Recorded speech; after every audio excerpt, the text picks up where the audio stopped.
Last time we left off with leaving the bazaar after your confrontation with Mother Malice, having given up some things on Corrid's end, and Oak refusing to take the offer from Mother Malice. You left her tent and seeing that you were right outside of the bazaar, and the bazaar was nowhere to be seen anymore. You are now back into the land of the Vale of Eternal Dusk, the empty-ish plains of it ahead of you, with the orangish purple sky ahead, with it being eternally dusk here. You were looking to bed down for the night, try to find somewhere to camp. I need everyone to go ahead and make me survival checks.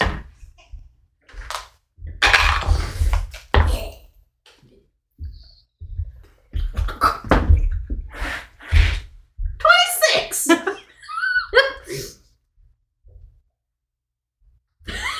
Darla. 11. Okay. 15. Oh, 17. 17? Alright.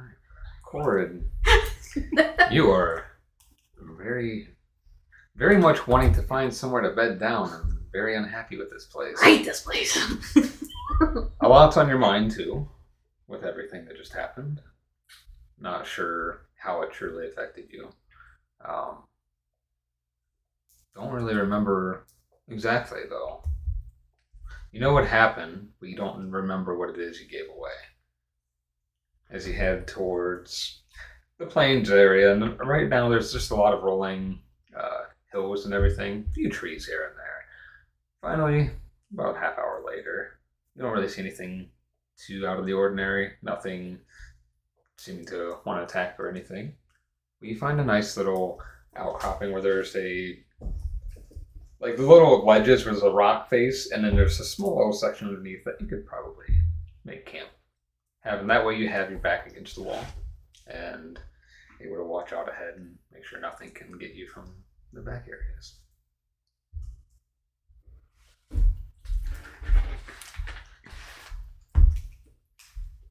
Yes. Nothing. Just all the past conversations. Oh my god. So as you find a place to bed down and camp for the night, doing the normal routine, setting up your stuff, what is everyone doing as they begin to set up their camp?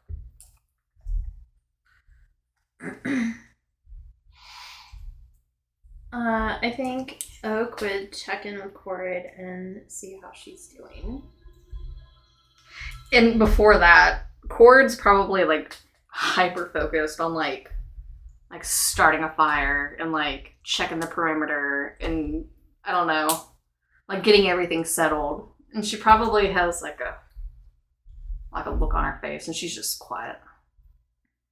So Oak would approach Corrid while she's keeping busy and Corrid, I just want to check in. How are you doing? As good as I can. Probably like whatever she had in her hands. She probably, I don't know. I feel like she probably had like some sticks or something in her hands. She'd probably just toss them down. You want to talk about it? What's there to talk about?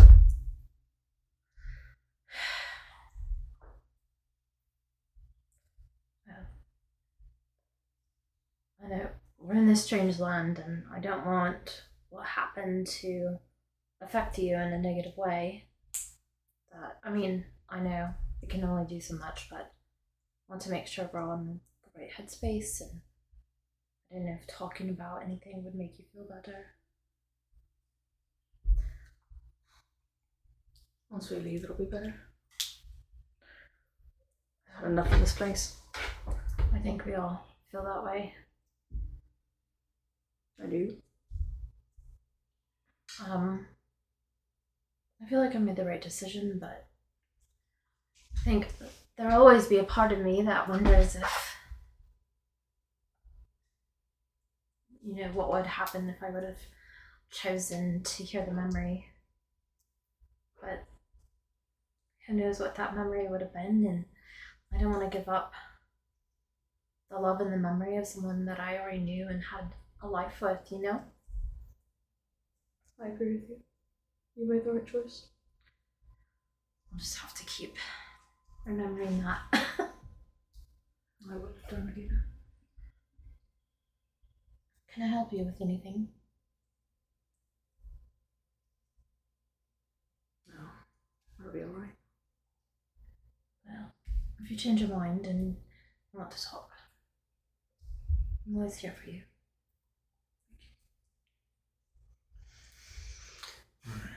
As you talk with Corrid, continue setting up the camp. Oh, what are you doing? Are there any, like, bushes around? What's the... So where you're at, I would say there's like that little like ledge like off of the hill, little rock face underneath, rock on top, deadish tree by the rock, and not quite bushes, but there's some like dead foliage, like the like brambly type bushes on the edges of that Okay. rock face. So it's pretty, like, open visual. Yeah. Well, then Darla is just, like, out in the open, but she was, like, maybe 10, 15, 20 feet away from Corrid and Oak. And just, like, listening, but, like, collecting sticks. Roll a Why does it look like that? when collecting the sticks, are you just openly collecting the sticks? Yeah, that's just like shit. I'm just doing a job. Just give me a survival check to see how many you're picking up. One stick! She just keeps putting it down and picking it up. Uh-oh. 22. Oh, 22 sticks. You just you're able to focus while also How big are your sticks? She's tiny. She's strong. Well, I guess twigs. no, you're able to pick up and keep focused, listening, also handling the job and not just just acting like you're picking up the stick. Just you're, sweeping the ground. Yeah, you're doing what you need to, and you're able to do so while actively being able to listen as well. After you start gathering sticks, is there anything else you can do? Oh, it's just like, that was a pretty decent conversation. just keeping an eye out, just watching, just seeing the vibe. Does Oak notice? I would say if you're talking to Corrid, probably not. Okay. If it's during the talk, but it's a very focused conversation. Ravenna, Yeah. what are you doing? Oh, she mad. She big mad. So she goes into camp. She's seen where everyone else put their tent. She goes and she pops open her tent, and with like a dramatic flourish, she just opens her tent and she walks in. And she closes the door. As you go into the tent, Yeah. what are you doing? She's gonna get comfortable. She's gonna take off her jacket. She's gonna take off her shoes. She really wants to go for a run. This would be one of those times where like running would make her happy. But she knows in this situation she cannot go running because this is an unfamiliar place.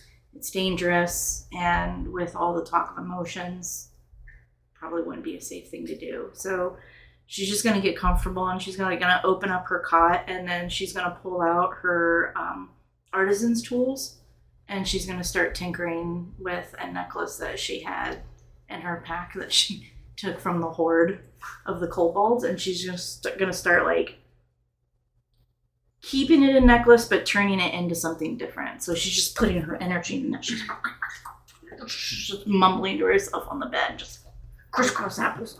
Make a sleight of hand check. That's a natural one. Nothing breaks or anything. It's just like, what's the total with your bonus? A total 5. You're trying to focus on really working on this necklace. That frustration's getting away.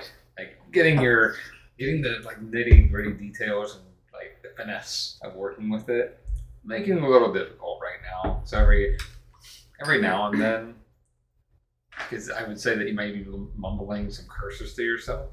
But with you in the tent. And you both out there setting up the camp, and you're done gathering sticks and stuff. You three being outside. Obviously, not in a safe place. Don't have Puck's protection anymore with her magical dome. How are you proceeding with the evening? And describe the area again. Right, it's pretty much open plains to your back. How you have it set up, so that way you are not being able to be surprised. You got like one of those like little. Think of it like the Pride Rock layout, but it's just on the ground and it's much smaller. So you're like underneath this little like cliff thing. On the top of it, there's some rocks, and then there's a big dead tree, and there's some like bramble bushes on the side.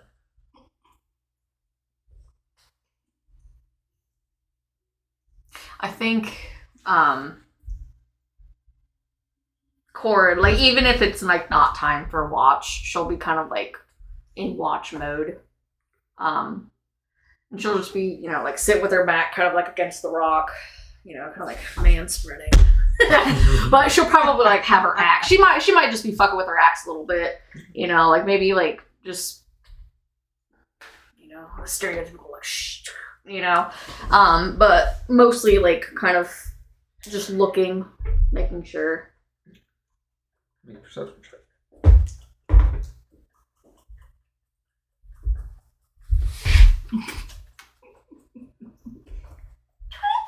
25.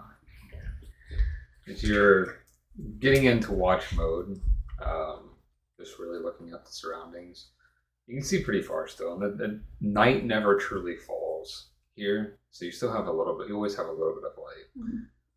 Looking down in the distance, you don't really see anything out of the ordinary. You see some birds flying by in the distance, but nothing coming towards you. The wind blowing ever so slightly. Still having that. The smell here still doesn't have it's not a very pleasant smell, but it's not really bad either. Just kind of like very mundane, almost like an old smell to the air.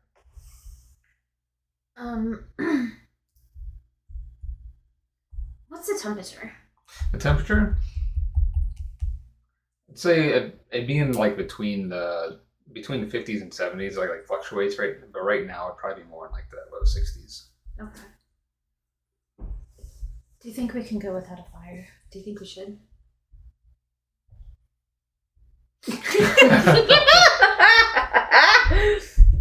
For the listeners, Darla's just holding her sticks. I appreciate the effort, but I don't want to be seen. And she throws the sticks. And then as you throw the sticks, it's loud of the sticks hitting the ground. Brilliant. Big breath.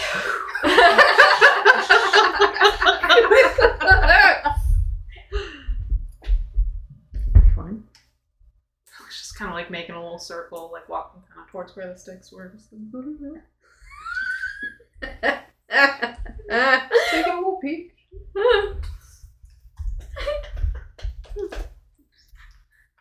We're gonna still in her tent. Oh yeah, she's stewing. She figures. Is she making any noise? Can we hear anything from her tent? Make perception check. Actually, you had rolled really high. So Yeah, thank God. Thank you. If anybody else is really paying attention to the surroundings, go ahead and make perception checks for me. I think I'd be on high alert, so. I'm on high alert, but I'm out by the sticks. So. 14. 14? Okay. You don't really hear too much of Ravenna. She's trying to keep it a little bit quiet, but Corrid, your hearing is a little more apt. You hear Ravenna, like, muttering to herself, curses every now and then. Just like, you can tell she's frustrated at whatever she's doing.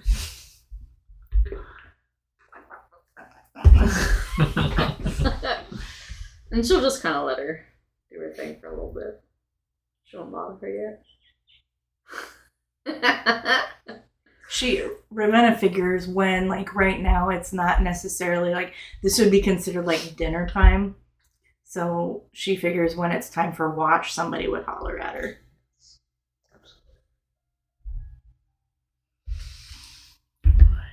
So, with that, if there are no more conversations before bed that you're wanting to have, who is taking first watch?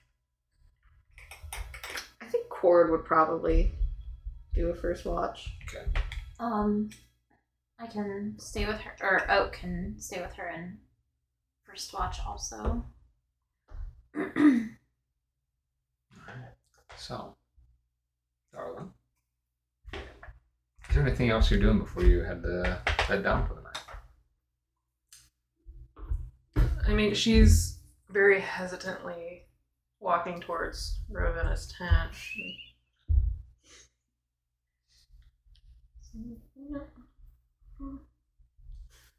Just take a little peek. What does Darla see? You literally see, like, Ravenna, like, hunched over, crisscross applesauce, just, like, tinkering with something, and she's just, like, not this time, like, maybe her shoulders have relaxed a little bit, but she's still, like now I think she could be, like, scraping something. So she's just kind of sitting there, crisscross applesauce, just going, and she, like, blows on it. I think Darla very cautiously enters the tent. Just walks a little bit closer to her and just kind of sits near her. And, like, she starts getting out, like, her brewery stuff. And just kind of, like, side-eyeing Ravenna. What are you doing? And she, like, looks up from her thing. She's still, like, she's, like, polishing something.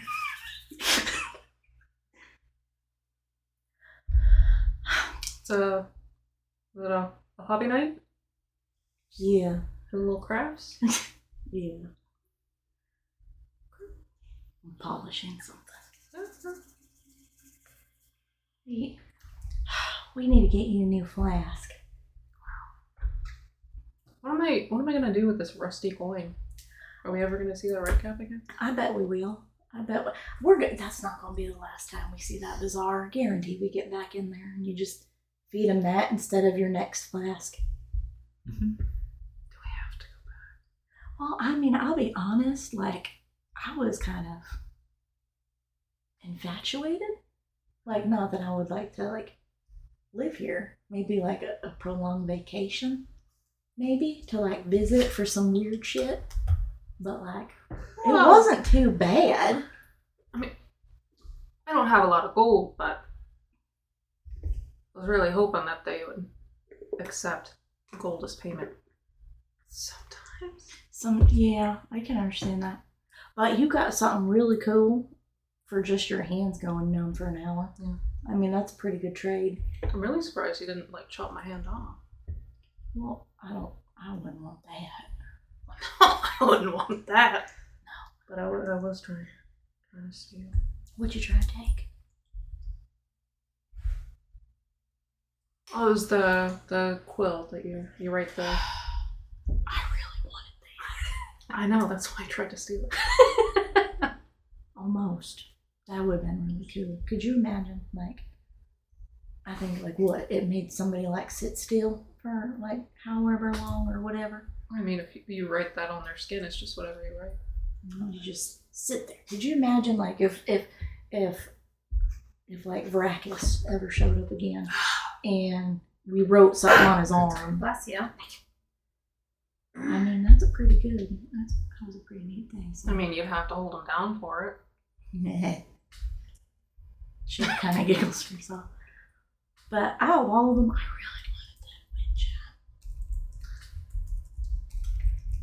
That would have been nice. But I kind of like the trading system. I mean, but a lot of the time it was stuff that I couldn't trade, that I don't have. Same. Like, if it was like, I wonder if I could have gotten away with giving Irish his hair, being like, I really love this woman, which I do. But would they tell the difference between a platonic love and, like, love? So, I mean, it's kind of frustrating when you find an item that you like. You're like, well, hold on, can I put this on hold and I'll go have a life experience so that I can trade it back for this specific item? Right? So, like, it's kind of like one of those things where maybe when you think about it, the item that is there is the item you're meant to have because you have that thing. That's a really smart thing to say. So, like, you got this really cool thing, and you're just like, that's all right. My hands will just be numb for an hour. What's an hour when you're walking around Crazy Bazaar? I really thought somebody would want to break my finger. Honestly, I did too. I was kind of hoping we would run into that red cap, but, like, also, like, I wouldn't want you, like, purposely hurt. Like, if it was a bargaining chip, if like, that faceless lady was like, oh, I can't talk, but here is this mysterious potion, and I get to break your pinky for it. Okay. Your hands are numb, you wouldn't know. Oak has healing, I have potions, we just pop a bottle, you'd be alright. I mean, I gotta say, once you walked away, she started communicating a little bit. Of course she did. God. I got bored. I can't, I'm trying, like, I can't understand what you're saying. Just, what? Can barely hear as it is. I mean, that's true, yeah. And Darla says that under her breath, like, really under her breath. She didn't hear a thing. So, you a little tense? I'm mad. Oh, yeah. I'm mad. You want to talk about it? I don't know. Maybe. I don't know. Up to you. Tinker, do a little hobbies. I just think. And she, like, will be quiet for a couple. And another. While I respect the decision, and I will say this to Oak's face, if she ever asks me, I'm not going to give my opinion without it. While I understand her decision, but, like, that was an opportunity to have, like, 100% truth. You're getting a memory that can't lie. But now we're going to South, and we're going to have to now decipher what's lie, what's truth. Plus, that poor Vane guy, bet he did. What do you mean? Because he was like, oh, look, I've been here for 80 years, and I'm collecting memories. But there's this particular one I'm going to pull down if you want it. So the queen, guarantee she saw that. Vane's dead, and his sacrifice is in vain now. See, Vane died. Well, he seemed like a really cheerful fellow, kind of. But I don't think he didn't give the air of a man that was about to die. Yet, because he's like, look, the heiress, the rightful heir of the castle is now here. She is going to make a change. Now we got to make a change in like 25,000 roundabout ways instead of just being like, wow, we never want to admit it. We all have a favorite parent, okay? I can't say anything because I don't have either of them, but you'd know you'd like somebody less. Like if I had to choose, maybe my dad would be like, bye, Dad. I love my mom. Okay, so I had a mom. But it's like, so many things. So many things. And I could just ramble on forever. But if we're not going to make change, and she kind of like pats her knees a little bit. No joke.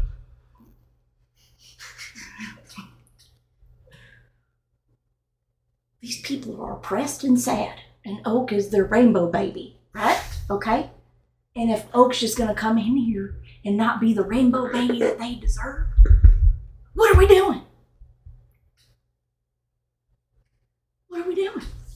Whoa. Aren't we just here for Corrid's brother? No, we also came to this desolate, sad place for Oak too. Whoa. I mean, that's her own kind of personal journey That we are now a part of. And Vane's dead. Well, I don't know.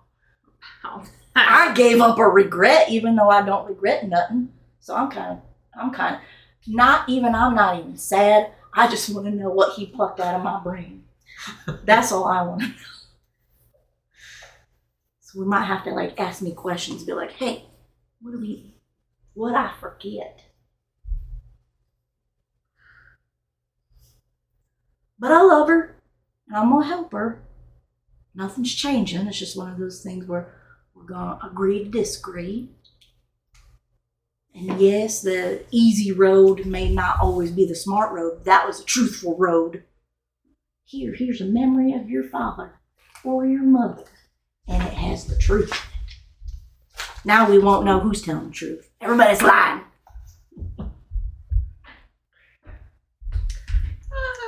I mean, I can't really fault her for the choice that she made. No, I can't. Again, I can agree to disagree, but I can't. She kind of like lifts her head, like, I get it, but like also, your parents sacrificed something. Don't let their death be in vain. Like Vane, he probably did. Guaranteed, if we walk right back there, he dead. And he's going to be hanging by the tree, and he's going to have a neck sign that says, hear ye, this is what you get when you don't listen to the queen and you try to help the rainbow baby. You know, She's back.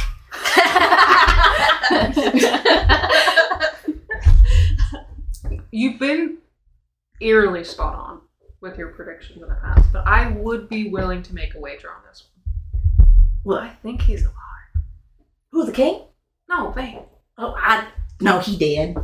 King, he's dead. The king, he's still alive. He's very much alive. He's just now a husk of a man because his memories keep getting drained and put in that damn tree.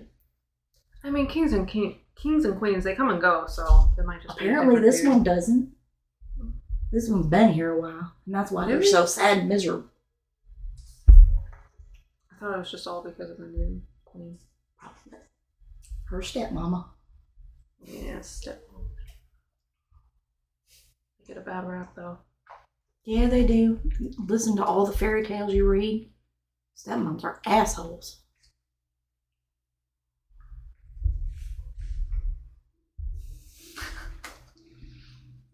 Anyway, what are you working on? Well, I'm just trying to re-up on my glimmer frog. It's getting kind of low. I might as well have one full flask. Yeah, that's true. If we find another flask, we're gonna get you one. I guarantee I have another regret in there somewhere. Yeah, but are we gonna run into somebody who also wants a regret? Maybe.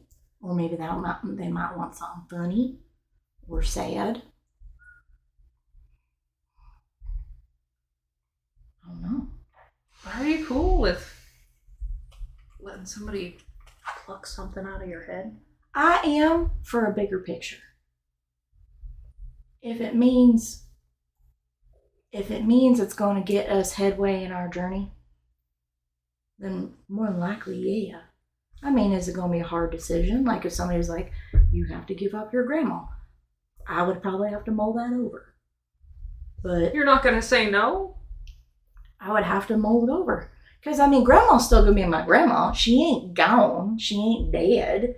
I mean, it's a different situation from Mo because her parents are dead. Like Vane now.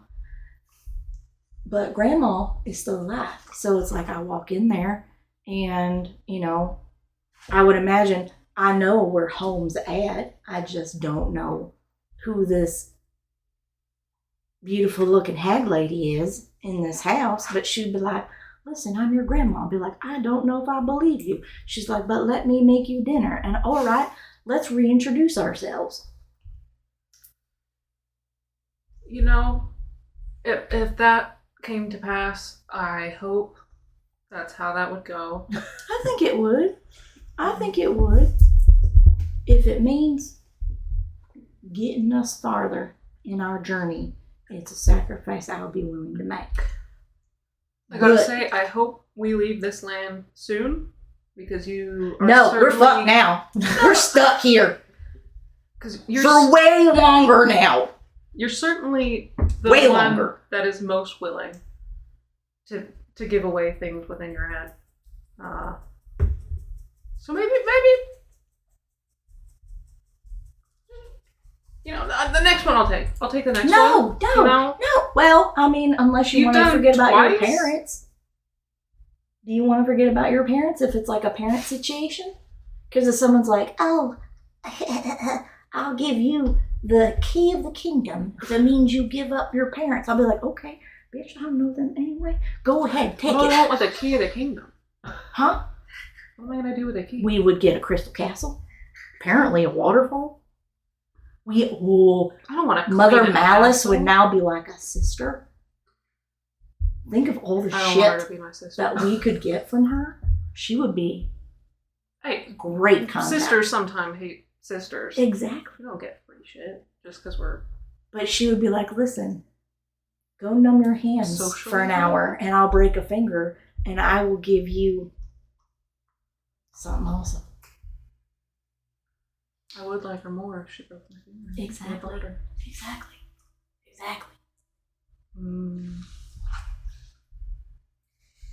But yeah, you keep volunteering to let people play in your head. I think maybe just take care of yourself and let the rest of us take a hit every once in a while. If I look, listen, okay, I know you just said you'd do it, but if other people are willing to take the hit, then maybe. It just depends on the hit. Yeah. I don't want us to be stuck because we're a little scared. Or we avoid it entirely.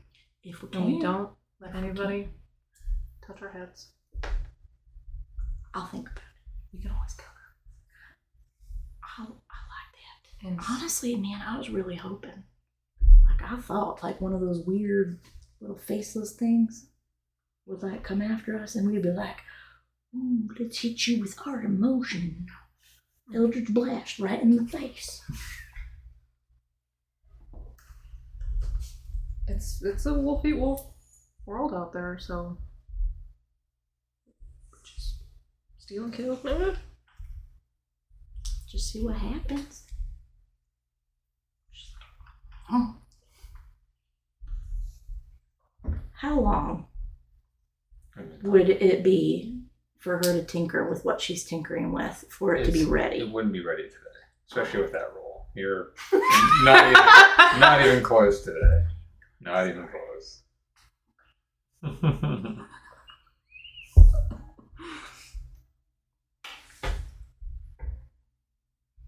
I know Corrid and Folk are taking the first watch. I figured somebody would yell at me if there was going to be a watch coming. So we're going to go night-night. Nice. Do you want to sit before? Yes, I do. I want to hallucinate before going to bed. You want some of mine? I'm okay. I'm good. Ravenna will twist her top. Be like, you sure?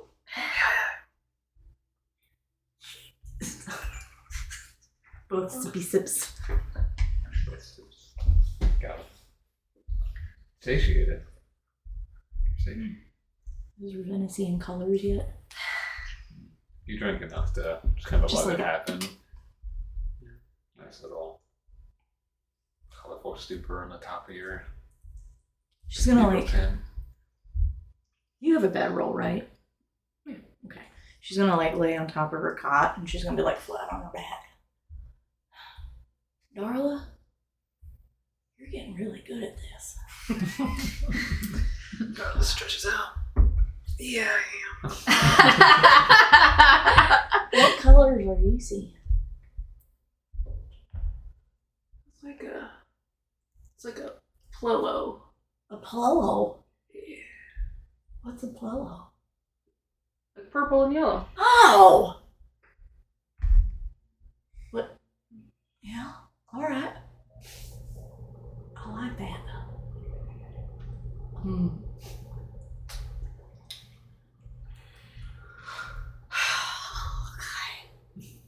Are you seeing frogs? No, I got snakes this time. Like crazy ethereal looking snakes. Maybe the snake, I think it's kind of like pink and brown and has like a mushroom on its head. Do you think a snake like that exists in the world? I think it'd be awfully nice if one did. It's awfully pretty.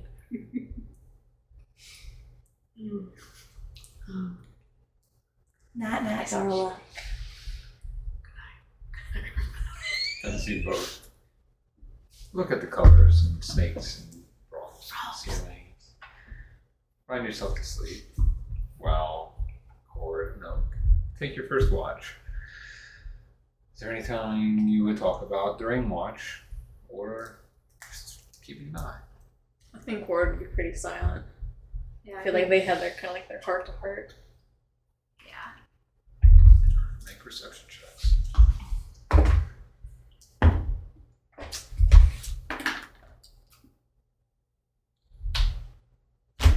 I did 21. 16. So you're sitting, foregoing having a fire, just relying on what you can see in the distance. So just a little bit of light out, always, just more dim. You hear sounds from the distance, almost like the sound of feet hitting the ground, but it's further away. Doesn't sound like it's coming closer to you. Nothing really sticks out that seems like it's a incoming threat. So your watch goes without issue. Your watch ends and you go and wake the other two up. Is there anything else you're doing before you head to bed? Okay. Did we get the other ones up? Mm-hmm. Alright. Cord's in bed. Mm-hmm. And she's, I don't know, she's probably kind of restless a little bit. You know that TikTok, that guy, like. That's probably how she is in her bedroll. But, you know, she'll kind of take a second to, like, try to, like, bring herself in, but she'll call out to Meredith and see if he answers. What's wrong, Corrid? Did you see what I gave up? I did. Can you tell me? I could. But you're not going to feel anything from it. What do you mean? You gave up items from your past, tied to your family. I could tell you what they are, but you're not going to really care about them. You don't have any memories tied to them anymore. You remember your brother and mother, of course. But those items that you cherished when you picked them up from home, after you went back to it being burned down, you don't know what they are. I think I'd still like to know. Your brother's toy wolf figurine, carved one. The one that your dad carved for him. And then also your mother's necklace, the one with the locket. Like, you know what they are. You know they're keepsakes. But as he's telling you and telling you what it is, like, you don't remember ever seeing those. You don't ever remember what they were. You don't even remember going back to the cabin and finding those. So you can imagine them in your head of what it could be, but you have no idea what they are. All you remember from picking up, getting at the cabin, are the book, scarf, and that's it. Okay. But she still remembers going to the cabin. Yes. Yes. Okay. So Corrid just has no memory of that carved wolf, and no memory of that locket. Okay. No memory of the memories like came with that, the feelings and the history, and any memory that involved Nelkir with that wolf, you don't remember. Sick to my stomach. I hate that. Ah! Should probably stay silent for like a solid 25 seconds.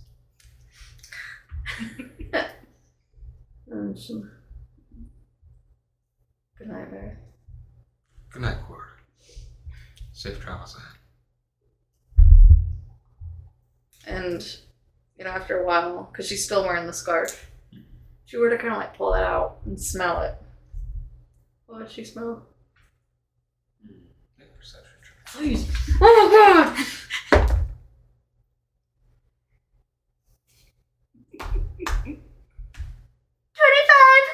25. Yes! Let me smell some good, please. You take a big whiff of it. There's still a little bit of a lingering scent of the cabin on it. It's very faint, but having that very much the urge to try to remember something from your past after giving something up. Smell her on it a little bit. And I feel like, I don't know, I just feel like, because she's probably feeling a little bit of sadness and guilt. Not like over the memories, but just the fact that she did have to give something up. And I feel like it will almost make her a little sadder. Like sniffing the scarf. And she's normally like a back sleeper, but I feel like after doing that, like she'd probably like turn on her side and kind of like curl up on herself a little bit. Makes sense. As you do that, and having that sadness kind of wash over you a Oh, little bit. fuck me. That's fine. Go ahead. No, what? Nothing. No, you don't hold back just because you know. If it's something that you feel, you feel. But it takes you a little bit longer to find yourself to sleep, but you do eventually. Okay. Oak. Before you get into your trance state, you get in your position, you're comfy, mulling over the day. Night kind of like hops towards you. Just, are you doing okay? I'm doing okay, but I know Ravenna's upset with me, and Corrid gave up something very valuable to her. And although I think I made the right choice, I still feel pretty guilty in a way about it, and I think I made the right choice, but there's always that lingering doubt in the back of my head that maybe that memory could have helped us in the future. Every choice is your own. Wasn't necessarily a right or wrong. Would it have been helpful? Yes. Is there other ways around it? Most likely. Ravenna won't be mad at you forever. I don't think she's even really mad. It's just she's frustrated. I feel like she can keep a I feel like she can keep you mad for a while. I think she could, against people who deserve it more. I think she's more frustrated because from what I've seen since being here, she's given a lot, and all for you and everybody else. And I think that's more where her frustration stems from, not so much you, just I've been with you guys traveling, and from what I've seen, Ravenna is very much for the group before herself. She's sits idly by, self-wallowing sometimes without knowing. but she's very good at hiding. The plus side of me being back home, it's easier for me to tap into the emotions of everybody else too. She's not mad at you to like hold a grudge. Maybe a talk would be good. But she cares about you. She wants what's best for you, but she also wants very much an advocate of change for people who deserve better lives.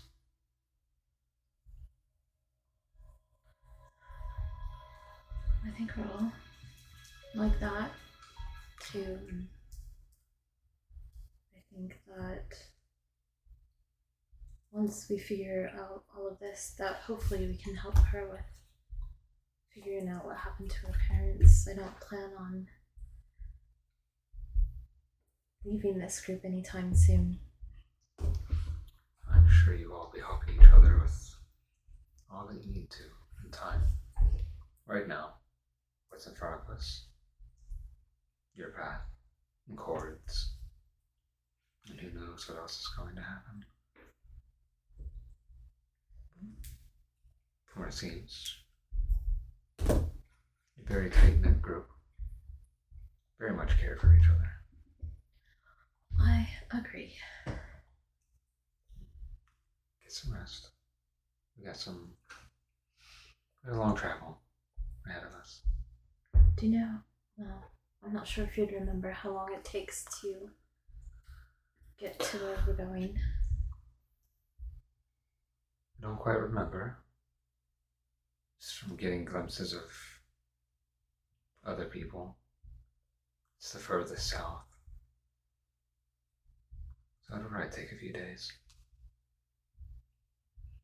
Okay. I see gets in his normal spine, kind of gets on your shoulder and just perches and makes himself small and just curls up right into your neck as you're Meditating. yes. Darla and Rebecca, is there anything else for you two while you were taking watch? You're getting really good at that hooch. That was a really nice night time. Treat. Yeah, your grandma really helped me out. She's pretty badass. She's a great teacher. I think as we're leaving her tent, she'll take her little stool and she'll take out what she's working on. So as we conversate, she's still kind of tinkering with it and then helping keep watch. Another slight hand trick.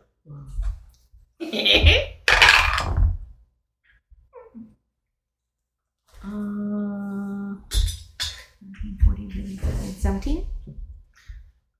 Having a conversation and running with Darla a little bit helps relax you.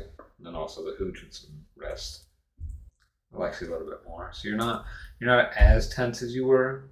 Obviously you still got your thoughts and feelings, but you're a little more loose with your hands as you are tinkering with it. Still not ready or complete, but you're making some headway. I need you both to make perception checks while you're taking watch.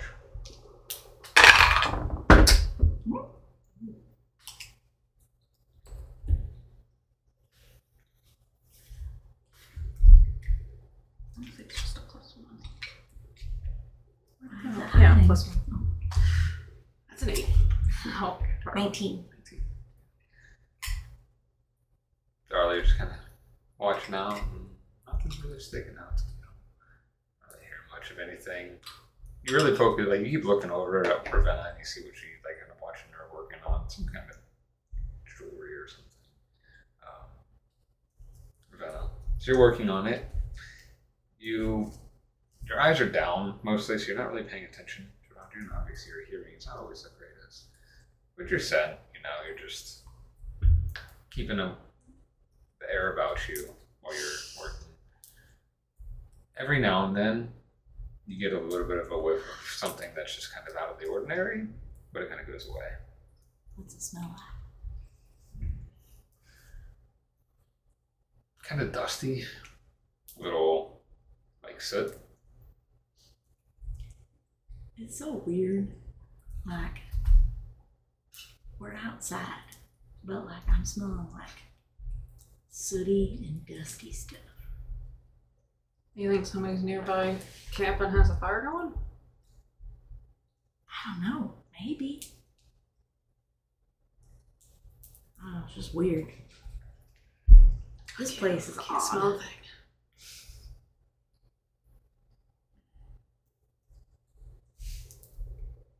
How are you feeling about everything?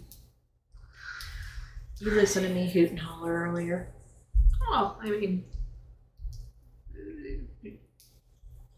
different situations, different reactions, and that one hit you pretty hard. I get it. I don't know. I didn't even imagine that I'd be kind of going on this path when I was taking my own journey. So it's really just taking one day at a time. I can understand that. I mean, you guys are great. I'm glad I met you. It's been a crazy ride, and it's only been, what, 5 weeks? 4 weeks? 3? 2? Has it been a day? God. It's been a crazy few months. In our time, like if we're thinking about it, who knows what it will be when we actually get out of here. Oh, yeah, I wonder. Like, Darla takes out Mira's potion on the side that Ravenna is not, and it's just kind of like swirling a little bit. And... How long do you think it's been? Because Like total since we've all been together? no, from being like the difference, the time difference with where we're from to the Wild. So I know it was pretty. Well, I was out for 4 months and it ended up actually being a year in this time. So, but that was Grandma also accelerating the timeline Yeah. due to whatever she was doing. So, with Ravenna's math, do you think she'd come up with like an estimate, like on what time? If you're going by what Grandma, like if Grandma kept the same time as before, Mm-hmm. if you're going by that, it would probably be a month, maybe 2. This is off of like Grandma's speeding timeline, but maybe like a month, maybe 2, since we've been like out of the normal world, Shit. maybe.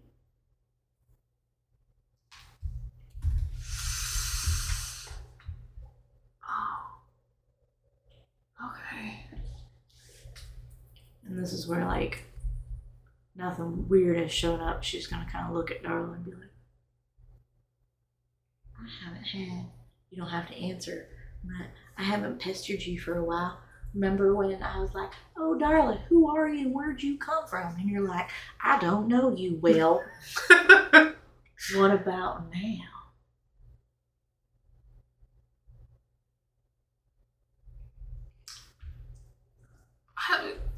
I mean, yeah. Ravenna just kind of like turns to the side, crosses her legs like so prim and proper, but she's still just kind of like. Darla just takes a deep breath.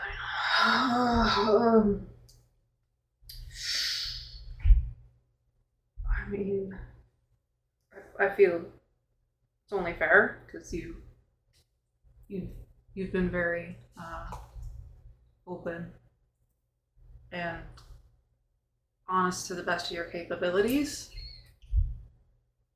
So, I think I had a pretty normal rural upbringing.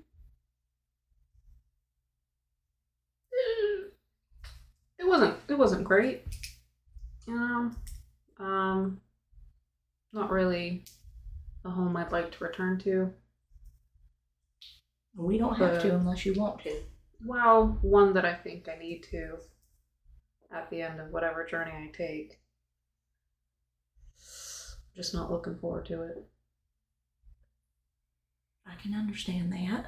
So I am just enjoying all of the wild, crazy things that we've been experiencing. I like it. I mean, before I met you guys, it was pretty humdrum, but I did see some pretty sights. I met some really weird people. But by far, you guys are like a magnet for crazy shit. I know, right? It's never have I ever would have thought, oh, here we go. We're going to go out into a cold blizzard and there's Candy Castle. And then we go see my grandma. And then we got people like Fracas and Reinhardt and Grumpy Dwarf sitting behind their frozen counters, and they're all just mean and angry and stuff. And then, like, now we're here, Oak's princess, and who knows what's going to happen with Milky. It's all crazy. I thought I was freaked out when, like, we were talking about, like, the heads of the place and getting a portal, and then your grandma's, like, the head of that section, and then Oak's a princess, and it's a lot of politics. You know what? I never thought about it that way, but you're right. I'm used to, like, brawling monsters. Honestly, I tell you what, talking to you is really nice, because when I feel the way I felt, I just wanted to go running. But I was like, I can't do that. I can't go running, you know? But then, like, you just go and beating the shit out of somebody, that would be kind of nice.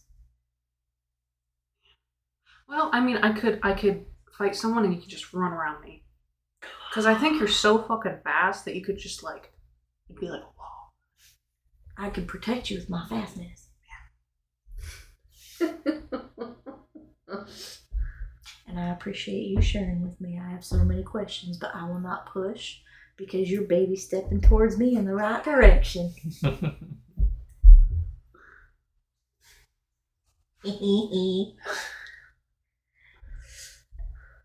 But I am going to ask about this, though. How you feeling about Maris? Well, I mean, that's why I was asking about the time difference. So, like, a day for us means it's been a month for him? No, I would say, like, because we've probably, been in the Feywild maybe, like, our time, week and a half. About a week and a half. So I would say it's probably been, I don't know, maybe at that point, maybe 4 weeks, maybe, depending on if my calculations are estimated. But also think about where he's at, too. He's busy as fuck. He probably is, but also time's probably different for him, too.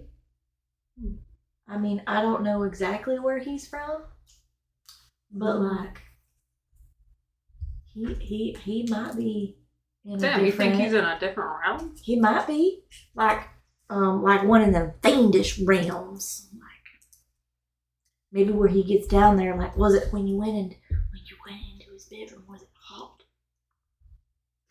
It's warm. I mean, he had a fireplace, so I don't know. Maybe you were in hell. Like the Underdark of hell. If that was hell, I'd like to go back. Ravenna's like, but maybe where he's at, time's different too. I don't think you're going to lose as much time as you think, but we probably are out in the real world. But like with Marith, I don't think it's going to be like, I don't think there's a time that he doesn't think about you or misses you.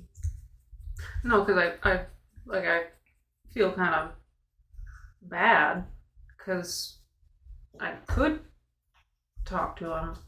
Well, you I feel only kind of have so dirty, many. grungy. We're traveling. We're busy. Prestidigitation.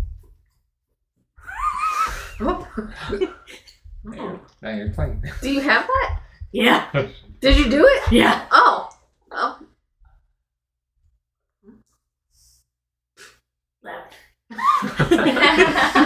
Prestidigitation. Why weren't you just let me be stinky that whole time? Well, I think we're all kind of stinky. Actually, no. Remember, I like everybody before we came in after that wolf fight? Mm-hmm. God, yesterday was a really long day. No, wait, we're still in today. No, that was yesterday. Well, we took a That little was a nap really long day. Yesterday. because we had.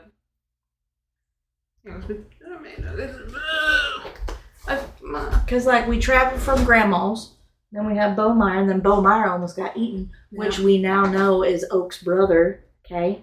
For sure. Definitely.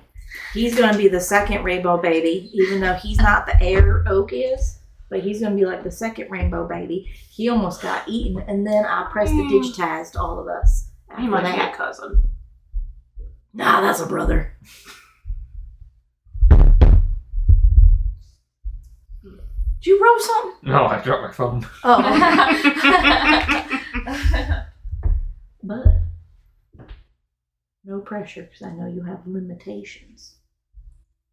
I can handle this out here if you wanted to go visit Meredith for 10 minutes. Well, I mean, it's like I'd be in there for 10 minutes, but it would just be like, That's true. I could handle it for like 5 seconds out here. it'd be less than that. It would be, but it would take you like 2.5 to walk to my tent, 1 with him, and then like a second to come back out. So like 5 seconds, it's fine. Well, Corrid and Oak are sleeping. Because I can just do it right here.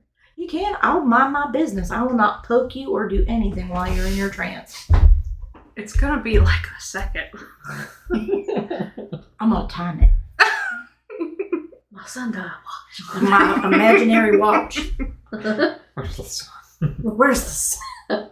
Where's Sally? Here, we'll need her. We'll do a little test, all right? Okay. I'm gonna look you dead in the eyes. Okay.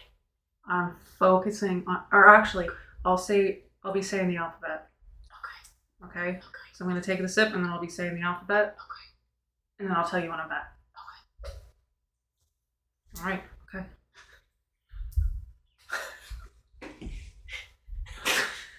Did you get the potion exclusive? You start the A, alphabet B, before. C, D. But so you don't start the alphabet before taking a sip? Okay. So you take a sip of your potion, close your eyes, and you're about to start the alphabet. So, I'm gonna just staring at her. as you are about to start and your eyes are closed, you just go into that space. Oh, it's like when you put those people to sleep and they're like, "A." She wouldn't even get it. She'd be like that. So then she opens her eyes. A, B. Currently, in that same space that you normally are in. As you're walking into this space, what do you think? Well, Darla is a little flustered that her little test was a complete failure. She's chuckling at herself a little bit. And she's wanting to like interact with the surroundings, but she's also just like really waiting for Merrick to pop up.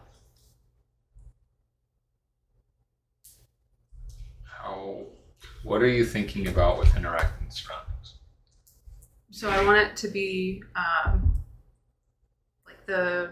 want it to be her little happy place that she'd had before she met up with the group, where it's the red sands on a beach. Pretty, like, it's not sunset, but it's lowering, kind of, but it's still like, it's like afternoon. But it's just peaceful. Little breeze. You're really focusing in on that. Trying in a place right now where happy is not very common. Trying to find that happy place again. And remembering what Meredith said before, where you kind of alter your surroundings here. Look, close your eyes and really focusing in on it as you open up, and you can, well, actually before you open up, you can feel like a pseudo feeling of that heat from the sun, the breeze hitting you. The way you open your eyes and see the sand around you and the waves kind of just rushing into the sand. Behind you, you're like, this is a pretty space. Hell yeah, it is. He's, as you look back, he's like slowly walking towards you. He's got this little smirk on his face. You know, I thought I'd prepare a treat for you this time. I appreciate it. I don't get much time to take little vacations. So it's a nice place. For the next 10 minutes, it's a little R&R. As he like has his jacket, and he like takes his jacket off and like puts it on the ground, and you see him take the shoes he's wearing off and just kick them off. He sits in the sand and like digs his feet in. He's like, join me? Oh, absolutely. She just like she's still fully clothed in armor, so she's throwing that off. Just down to her tunic. Shoes are off, toes in the sand. Just kind of sitting, propped up on her elbows. Just feeling the sun. How are you doing? Honestly, I'd rather hear about how you're doing. Business as usual. That's pretty much all I do. Keeping busy. Feel pretty popular tonight. Corrid talked to me earlier. Now I get to see you. I mean, how long has it been? Is there any time difference? From here to your space? Hmm. A few weeks. Well, it hasn't been that long for me since I last took a potion to speak with you. Oh, you mean from when we last talked? Mm-hmm. Oh, that's only been a few days. Okay. I thought you meant from when you entered in to the Feywild. It's not too bad. For me, it's a little shorter. I have my own space. Mysterious. Always. In time. So nothing you want to talk about with your day? I mean, because I'm in a pretty dreary place, so I would love the distraction. He chuckles like, paperwork, writing people in. Oh yes, lots of paperwork. She's kind of squinting at him. A guy like me who has a lot of paperwork they have to deal with on a daily basis. He just kind of lays back into the sand and puts his hands like over his head. And he's looking at you as he does. And she lays down on her side, just kind of still squinting at him. Yes. You like a mob boss? You could say something of the sort. Turns out he's an accountant. There's no way that you're just like an office worker. Let's say I'm a procurer of contracts.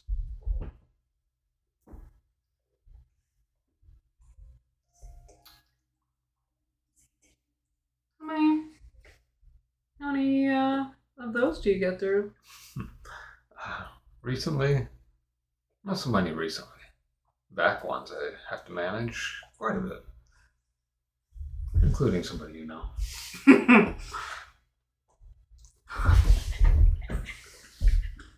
I mean, you could say her name.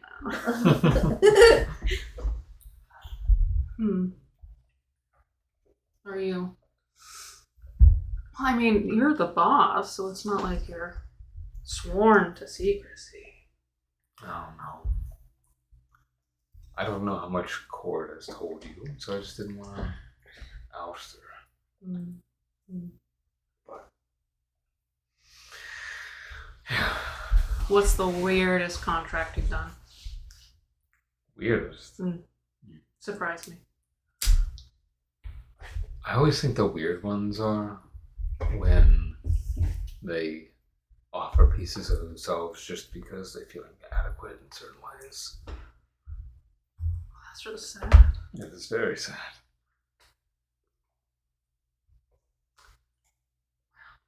Those are the weirdest because they're usually the most desperate for the stupidest reasons. I even try to talk them out of it sometimes. Like, you sure? And they're like, possible. Like, no, it's your funeral. I guess. Well, you tried to be nice. More so lately than I used to be. I used to be pretty steady. Heavy fist. Is it just because of girl power that you've become nice? No. It's been an incline in being nicer over the last few years. Change. Sometimes it feels needed. The girl power, as you put it, was a very unexpected turn of events. This gruff little lass that you travel with. I thought she was a surefire bet to be, okay, I don't have to worry about any feelings of like mutual respect building. And then Ravenna came along, menu, and it just that threw me for a loop. I mean, I knew some of you were going to be coming along. I just didn't realize how much it would affect the economy of relationships. Well, I'm glad that in your long, long life you can still be surprised. Me too. Because otherwise it would be very, very boring. I hate being bored. And then she throws sand at him. Oh shit! She gets up, she starts running to the water. He's in like, so you start running to the water. So as you get up and start running towards the water, you weren't like directly at the beach, and you just hear him kind of like chuckle, like, and as you're like at the water, you're running towards the water, and in a moment you just feel yourself get like swept up off the ground, and he's like cradle carrying you for a second. That wasn't very nice. And I never said it was nice. you get to the water, and he just like chucks you. Can you swim? Yeah. Okay. Yeah. We're close. It's a beach. You're awfully short. I am very dense. She fucking sings. But he gets up close to you and like, hi for now. Fair play. And she's like getting the water in her mouth, like a little fountain. It's not as potent as you normally would in like the real life, but you can still get that really faint from your memory, like the salt taste and just how it feels. A little bit of the dryness in your mouth from doing it as well. As he comes up with you and just kind of swims in the water. He's like, I don't remember the last time I actually took time to swim in water. And she kind of like tugs his arm down. She's, well, because she floated in the bathhouse, so she's floating. She's just floating on top of the water. She's like, float me. He lays and floats with you on his back, and you can feel like his tail come up and kind of hit the back of you every now and then. She grabs it. He's holding it like a little tether. You're gonna hear me go like, "Hey now." I got so many jokes. I feel like the time is starting to expand. But as you are like holding on to, you can feel him like move his arm and like push himself closer towards you and get next to you. And his arm goes underneath and like right around your shoulder area. Be safe. Keep your head about you. Keep an eye on Corrid. I've been. Yeah, you have. I think she may need it a little bit more. He leans over and you feel like his lips press against your forehead. And he like heads over like his head, and then you can feel like his horn just barely on the top of your head. This was nice. Thank you. Well, until I see you again. And before he parts, and you can feel that time expending, he puts his hand up and gives you a kiss on the lips. And you can, like, before you exit out, you can see like the glow of his orange eyes just looking at you, and he has a smile on his face. And you come back, and you're looking at Ravenna, and you're about to say A. Did it? It was so fast, you didn't even say A. Yeah, yep. Nice. Did any, No, was it, no, you just kind of went like just tranced out for like a millisecond, and then it was kind of like you were like about ready to be like, and then you went, and then you came back. well, that was that test, I guess. Good visit.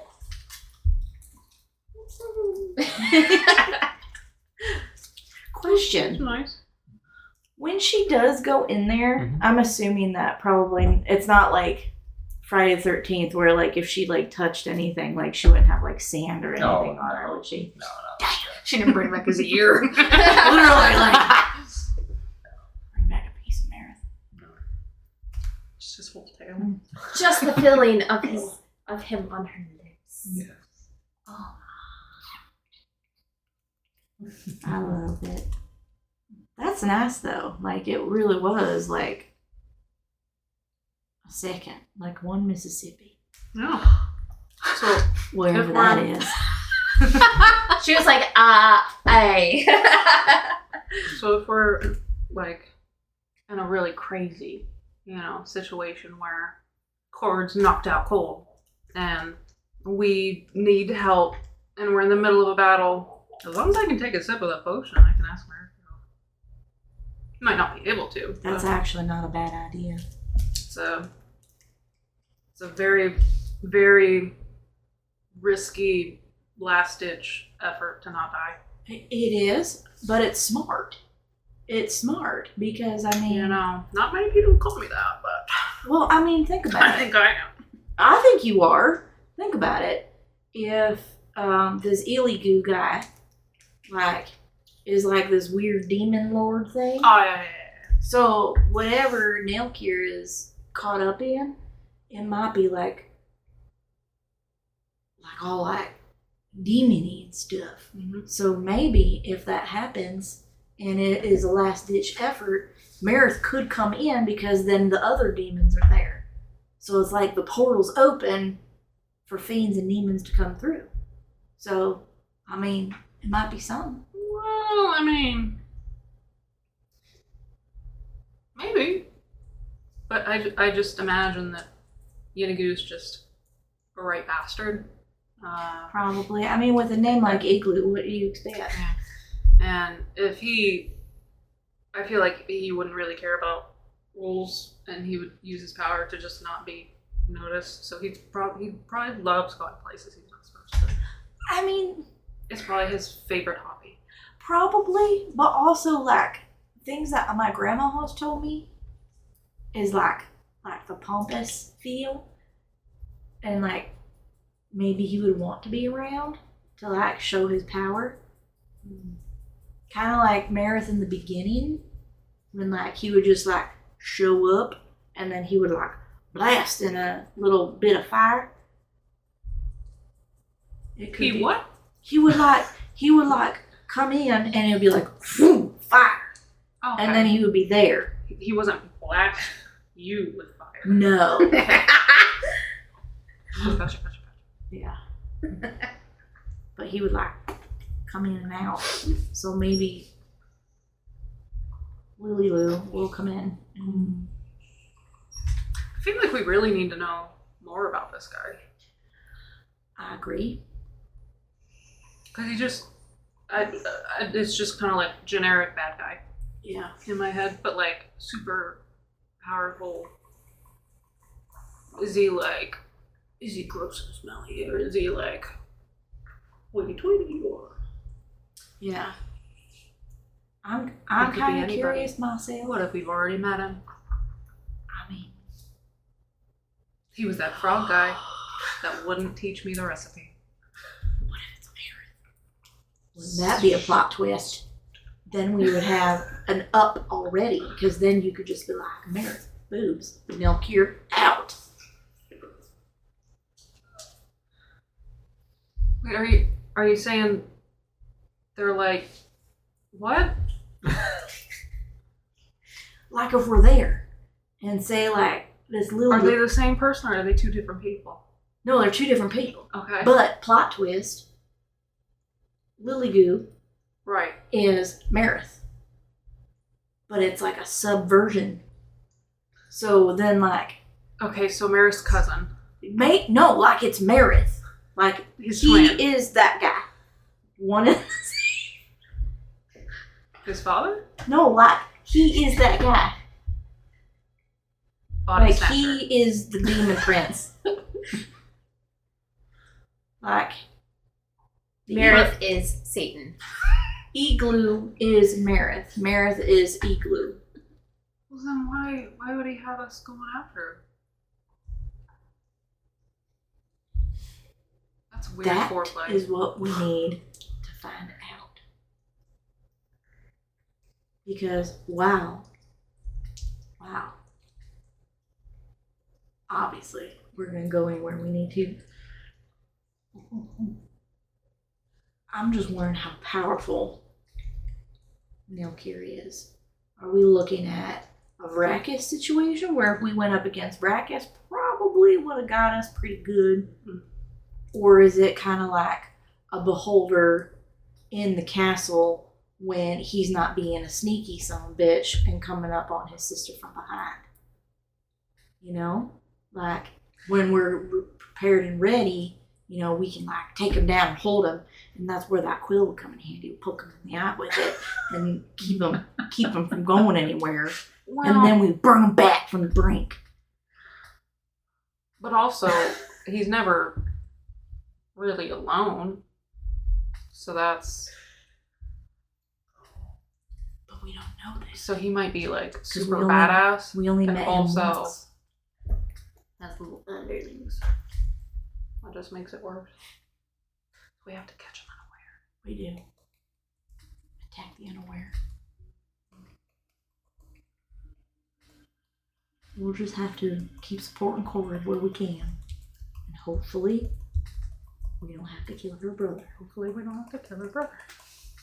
And hopefully Marith is not Ninigu.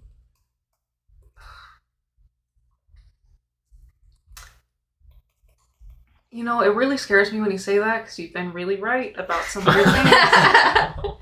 That one's hypothetical. I don't think So I'm you right don't on that believe in one. No, Whew. that one. Oh! That one is just, I'm just saying, in the situation of you, like, really getting prepared. But then if it was him, boobs. All right, you win.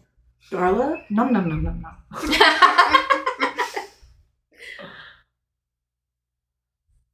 Like, the trap is already set. But he set the trap on himself. Exactly. Then a Because he weird- wasn't expecting to fall in love with a red-headed, beautiful woman. Girl power. Mm-hmm. That's what I'm saying. Anything could happen. Being with you, yeah. Anything can happen. Mm-hmm. To finish up your conversation, had your instance of merit. Watch comes to a close. It's time for everyone to get up and out for the day. Packing up. Is there anything that you want to do before heading off for the day? Heading south. When we do a long rest, are we allowed to switch spells? Yes. Okay. Yes. If you have the ability to prepare spells, you can switch them at long rest. Rest.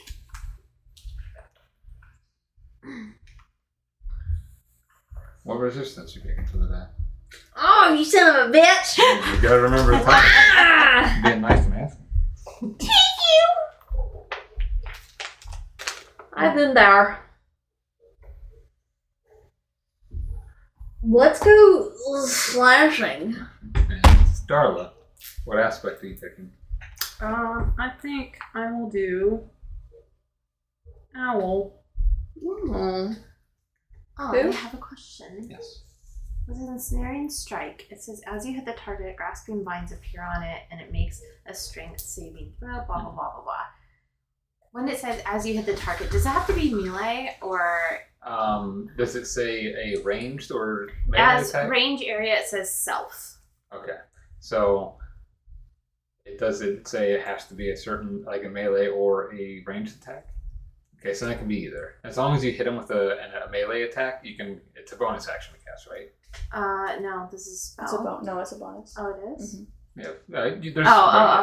Okay. Yeah. So if you hit the target and you still have your bonus action, you can use the bonus action ensnaring strikes, Oh, and that way okay. it'll give that ability for this, like the vines to come up on them. Okay. So it could be ranged or melee. Okay. So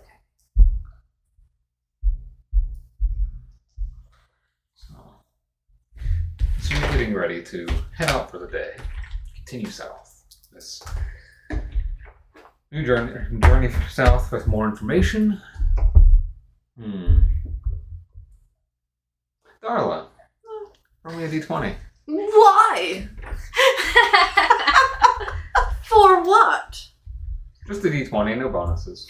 I'm gonna go now. Big Blue!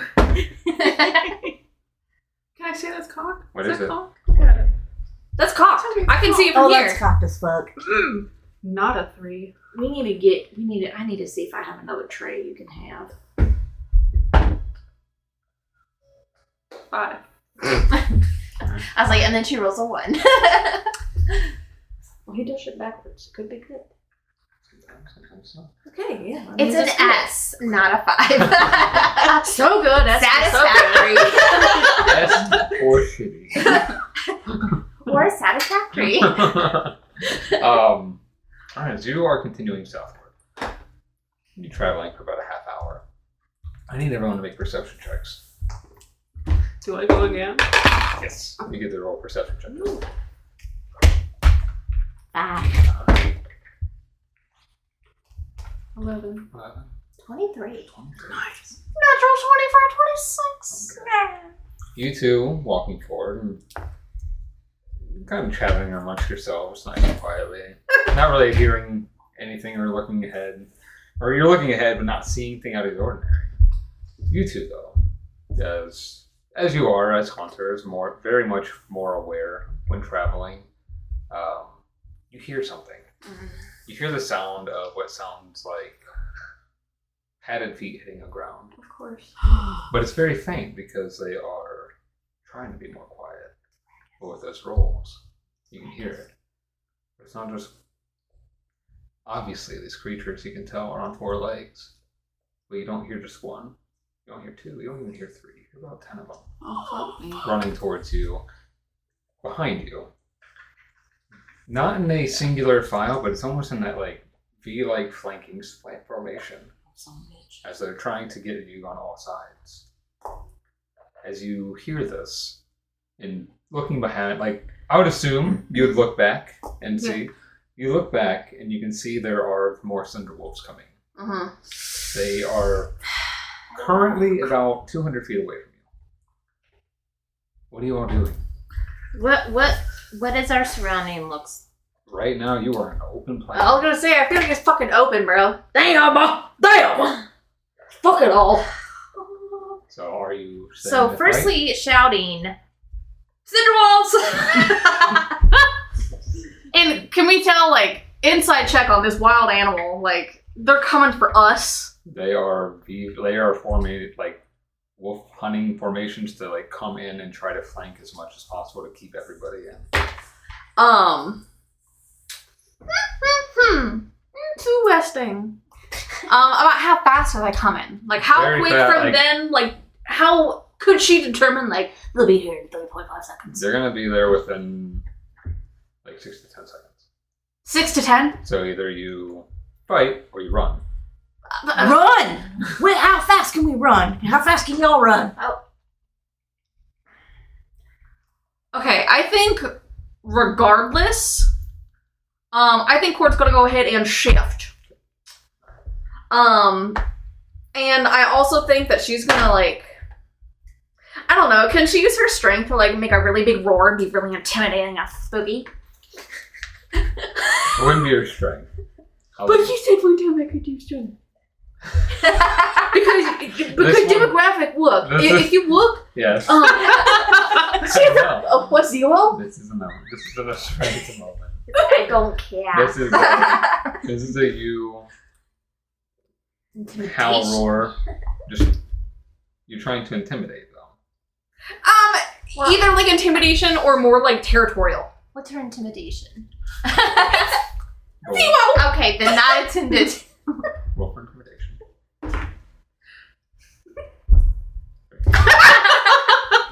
No. You, That's not fair. no. She's being spooky. You let out your normal roar. It's not like it's not stifled or anything. It's your normal sound, but there are 10 of these things. They know that 10 of them could probably take one of you.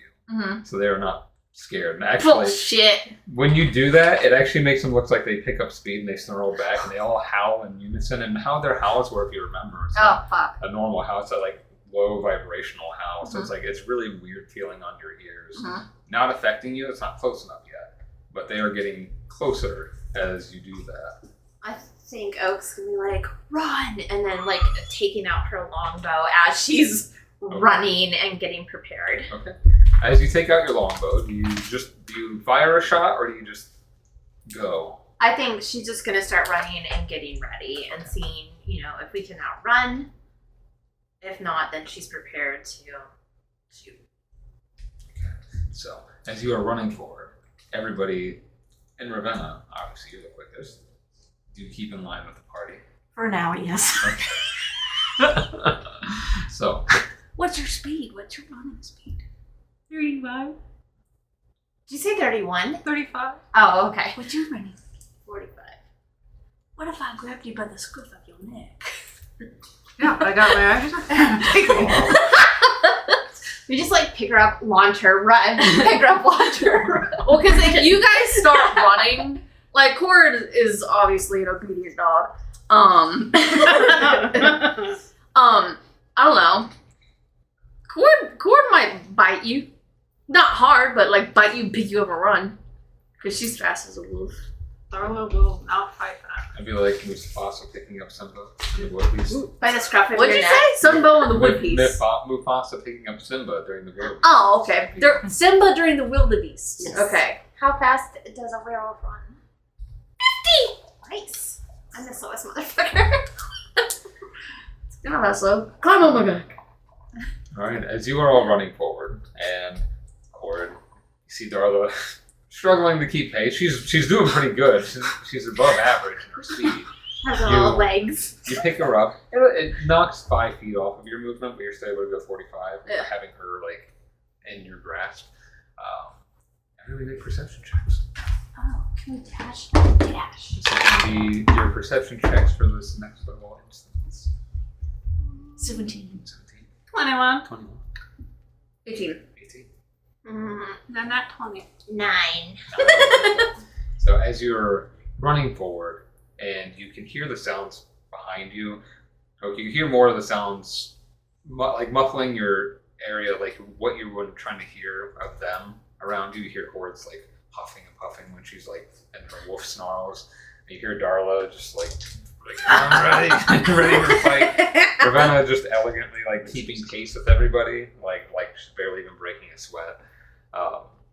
You can hear the padding of the wolves. The rest of you getting closer on some aspects, more like the flanking sides, and the back ones are still pretty far behind. Darla, Corrid, you're focused on running, and Darla, you are wide open for like view, and you see one like kind of try to come up and like jump towards Corrid. You have your arms free. What do you do? Yeah. Like how close? It's coming towards the side, so you can see it like barely out of your peripheral, like kind of like jumping towards Corrid.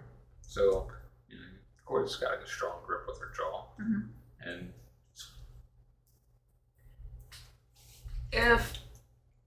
because I would like to do 2 hits. I would say. But is there enough time for that? If it's like going at the side. I would say if you're gonna use both hands, you can do just like a Okay. double swing. Yeah. So you can roll for your normal attack and your offhand attack. Is that the? This is to see if I hit. Mm-hmm. 18. Okay. Go ahead and roll your other one too for this, like to see if both of them hit. Dude, that's cocked as fuck. But it was a decent cock. You gotta reroll it even if Hell yeah, it was. Sorry. It was like the line was like right on top. That one. Oh man. Okay. So A what? that one on that second. Uh-oh. So Should've went with the basic. I'm sorry. first one. Go ahead and roll your damage. If you hit me, bitch. One-handed. Or actually, yeah, one-handed with both. That is What? 1d8. Yes.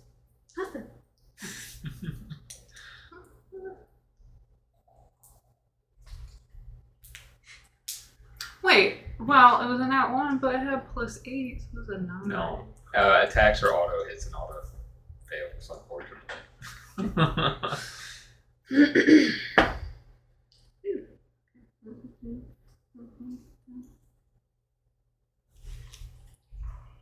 It's been a while since we fought. Oh, you're Yeah. fine.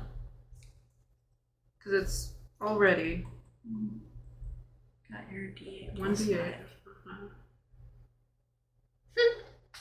When do I add that? That's just for... That's when you another just for hitting.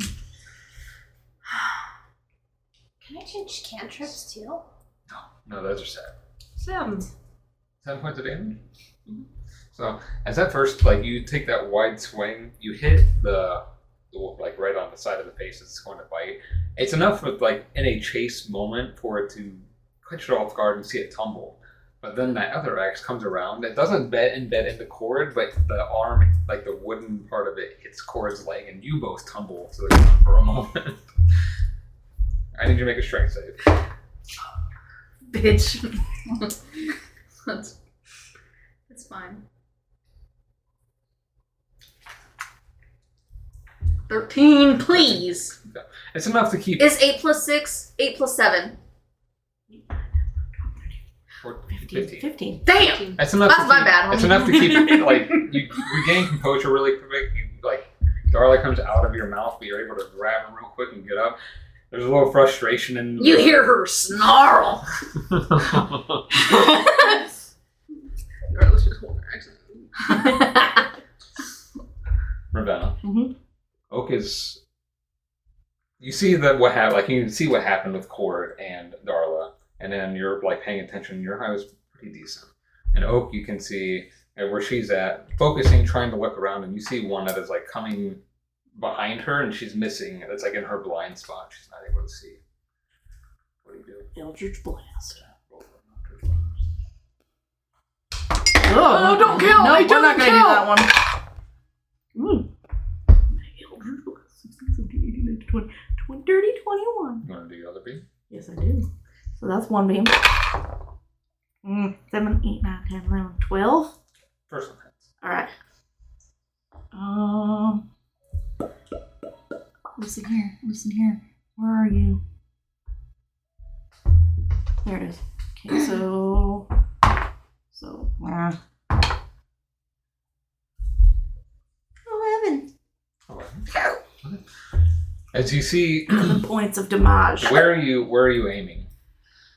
So, is it kind of like Corrid's in the middle, Oak's on this side, and Ravenna's on this side, Yeah. kind of thing? Yeah. And she's looking at the one in Oak's blind spot. Mm-hmm. So, what she's gonna do is she kind of wants to trip him up. I think she's gonna aim for like one of the legs, to just see if she can like knock him down and like skitter. And how much damage was that? That was 11 points of damage. So as you see this, and you unleash this blast of this the red and black energy towards it. Oh, you do see this kind of like this beam comes towards you and it kind of catches you for a moment, and then you hear all of a sudden the sound of a tumbling wolf like behind you. These things are really big, so you definitely would hear that. And that second one you try to hit, just like as it's tumbling, happens to miss. Gets you a little bit like you can hear the sound of them still coming from behind, but the two that were closest are falling back a little bit as you're running forward. Oak, make a perception check. Oh gosh. Oh, 19 plus 5. 24. All right, with you three really preoccupied with the wolves at the moment, you like see the beam and you look forward, and all of a sudden you hear something like coming from the distance that you're running. Like in front of us? Mm-hmm. But you're not turned towards it yet, but it sounds like almost like a magical warping sound for a moment, and then you hear what sounds like almost like a locomotive, like driving, and then this loud like air whistle going, and like really catches your attention, and this huge like this dark ghost steel like locomotive with a silvered like ram skull on the front of it is in front of you, and the eyes are glowing this like blue, and it looks really like nice and like fancily done. But it's not even on normal tracks. It's the fog from this land. It's like the fog is turning into its own tracks, and it's riding the fog on the ground. But it still makes the sounds that like a locomotive would do, as it comes up towards you, and like you see it like slow to a stop for a moment, but like fast, and like when trains hit their brakes, it's like that like. So it's doing that, and you see a door open up, and you can't see what's there, but it's a very large door, and there's a silhouette standing in there, and it just like hammers something on the ground, and this blast like wave of like light like bursts out towards you, bypassing you, but hitting the cinderwolves and like blasting them back, and you hear them all like make these like cries of like wolf like cries, but more lower and harrowing. You want safe passage? Get in. Oh, fuck. Ravenna's. I think. Okay, so couple questions. That light blast hits the wolves. Mm-hmm. What's happening to the wolves? They tumbled backwards. So right now they're tumbling back. They are not dead. They're just pushed back. He like bought you some time. Like how far back? Not too far back. Okay. So as like Oak's gonna get on the train. Mhm. As she's going, can she fire a shot from her longbow towards the pack of wolves? Mhm. Okay. roll for attack. Okay. Well, that was a shitty roll. 8 and 9. Oh, that's not too terrible. 17. 17. What are you trying to do? So this is her plan. Mhm. She's going to shoot the arrow, and then she wants to bonus action Hail of Thorns, since they're a pack and they're together, so when it hits one in the middle, it ensnares the pack. Okay. So what's the save on that? Hail of Thorns. Bonus action, which you take immediately after hitting a creature with a ranged weapon. As you hit the creature, dexterity saving throw. Bless you. Bless you. Dexterity save. What's the number for you? Okay, it says Dex 13. Okay. So I'm just going to do a baseline roll for all of them. They fail. Okay. So then I would do the bow damage, and then it says on top of that, taking 1d10 of piercing damage on a failed save or half as. So yeah, so it'd be a d10 for that damage. So should I roll the longbow first? Yeah, longbow damage first. Okay. That's not the right one.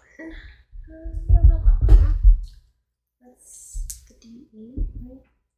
Okay, so I have to do 1d8. That's 5, so 10 points of damage from the longbow. And then we're also going to do the 1d10 from the Hail of Thorns.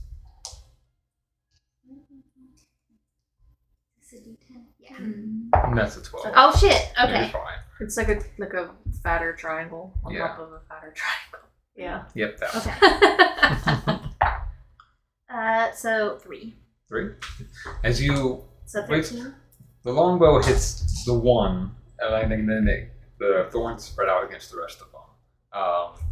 They do get hit by each head. What is it? They're like ensnared in it? Yeah, so then the target of the attack and each creature within 5 feet of it make the dexterity, and if they fail, then they take the 1d10 piercing damage, and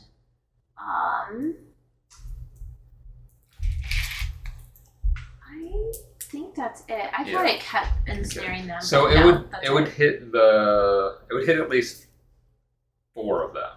Okay. But still hitting some of them and they getting the damage in. The other ones start to come in towards. They're like letting go of that formation, and they're trying to get to you as fast as they can. And all of you are hopping aboard. Okay. As you're hopping aboard, Oak would probably be the last one, considering you fired a shot.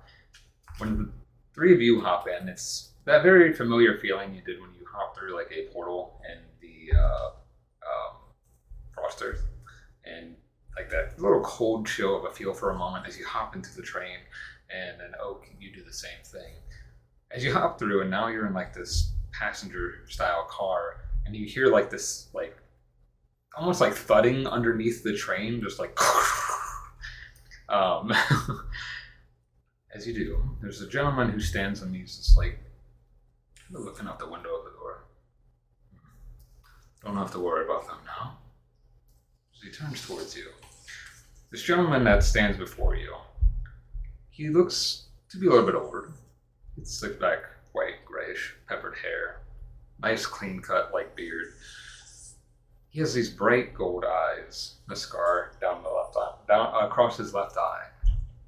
Wearing a nice long dark green duster, and like a goldish brown vest, slacks, brown boots, and he holds a cane that has this like horned beast on it that's golden, and they're like very nice and well decorated. He looks like he'd be more rugged, but he also dresses really fancy. But this duster jacket's like made of leather, like a very nice leather, and there's a C, like a C shape right here, but it looks like a lemon. You can breathe now. The cinderwolves won't be able to track you through here.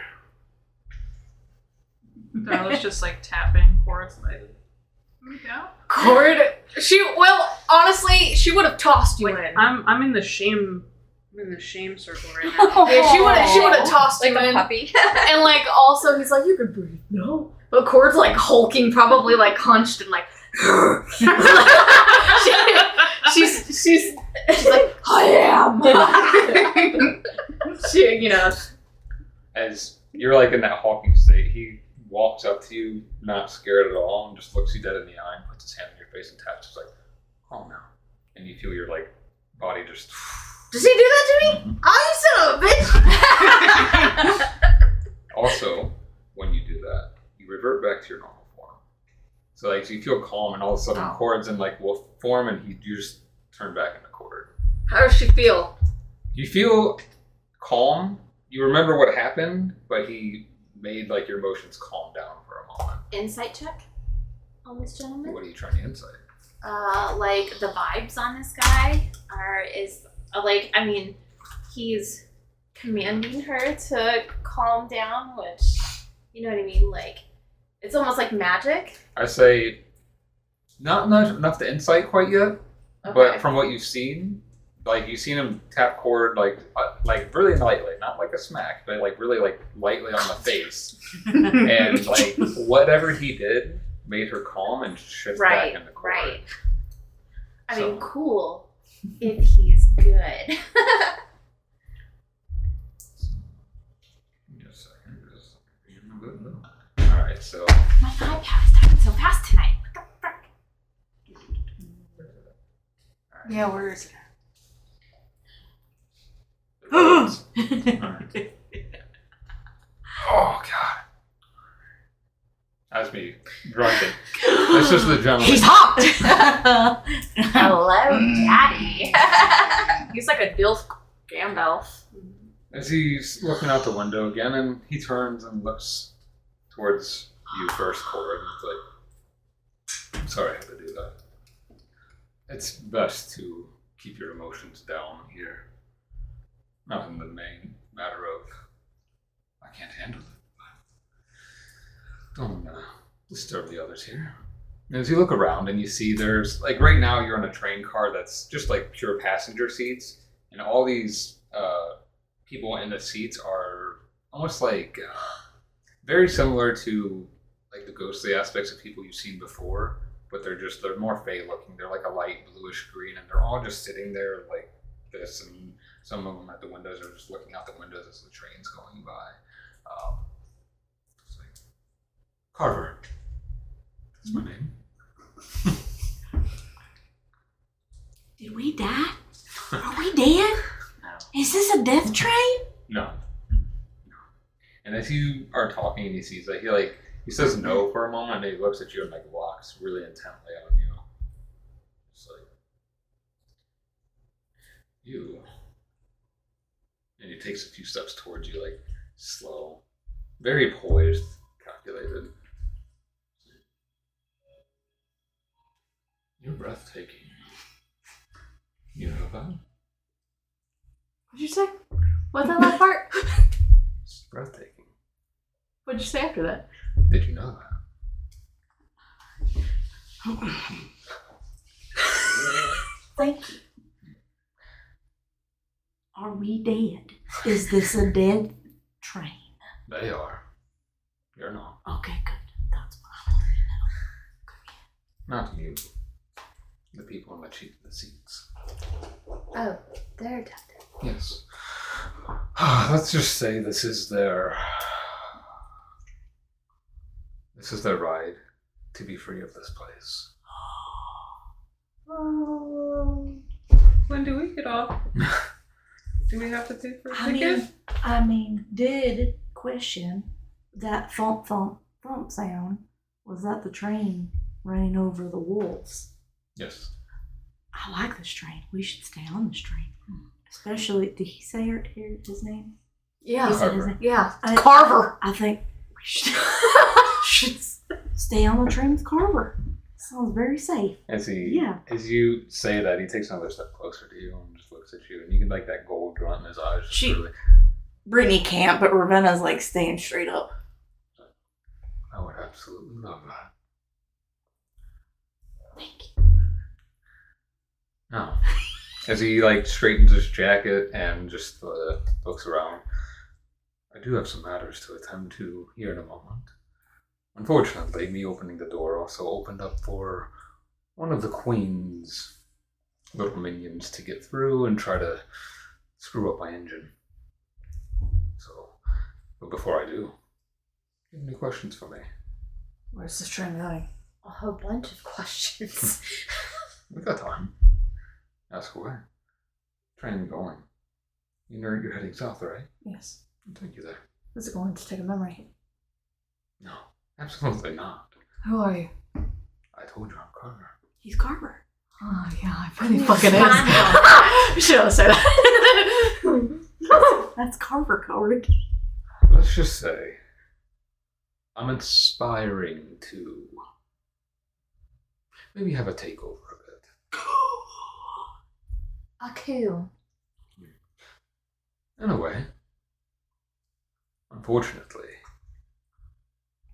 I can't do it alone.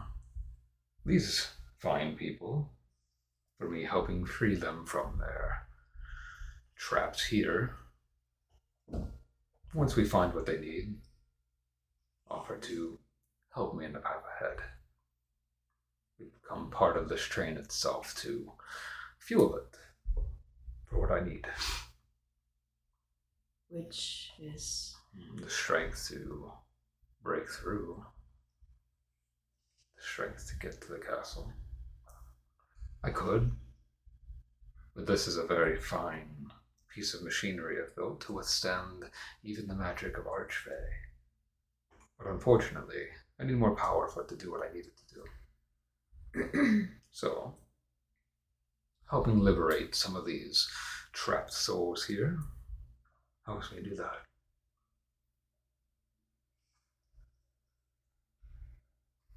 Yes, Darla.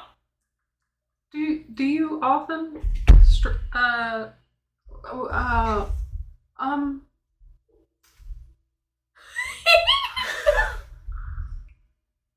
just gonna ignore that. Do you often save strangers out of the kindness of your heart? Oh, absolutely not. Most people who come through here aren't worth it. Unfortunately, well, actually, fortunately for me, you are. I've seen what you've done. Oh, so Yeah. you didn't see like the last 5 seconds of that. We all have our mishaps. But I've seen what you've done here, the vagrant lands, the mire. How did you see that? This fine piece of machinery that I've built can go towards other dimensions if needed. Now, the thing is, I can't take you with me in other dimensions because unfortunately it would kill you. But I can at least take you to where you want to go. while he's talking, is he looking at like away from Ravenna? For the moment he was, but like he's a little like talking and he notices you being like really, yes, beautiful. That's not Mary. How'd you know her name? Like I said, I've seen what you've done. Like I said, I'm an aspiring person to want to lead this place. And I'm not talking about the Queen, she just stands in my way. I'm talking about the Lord of Twilight, the Archfey of this realm. Who's the Lord of Twilight? The Archfey of this realm. Kind of like Grandma. I don't really like what he's allowed this place to become. So dull and drab. I miss the color, the life. Which is why I'm trying to liberate these folks here. Who is the Lord of Twilight here? Just what he goes by. He's an Archfey. He runs the place, just like Grandma. Like about the King and Queen. They work for him.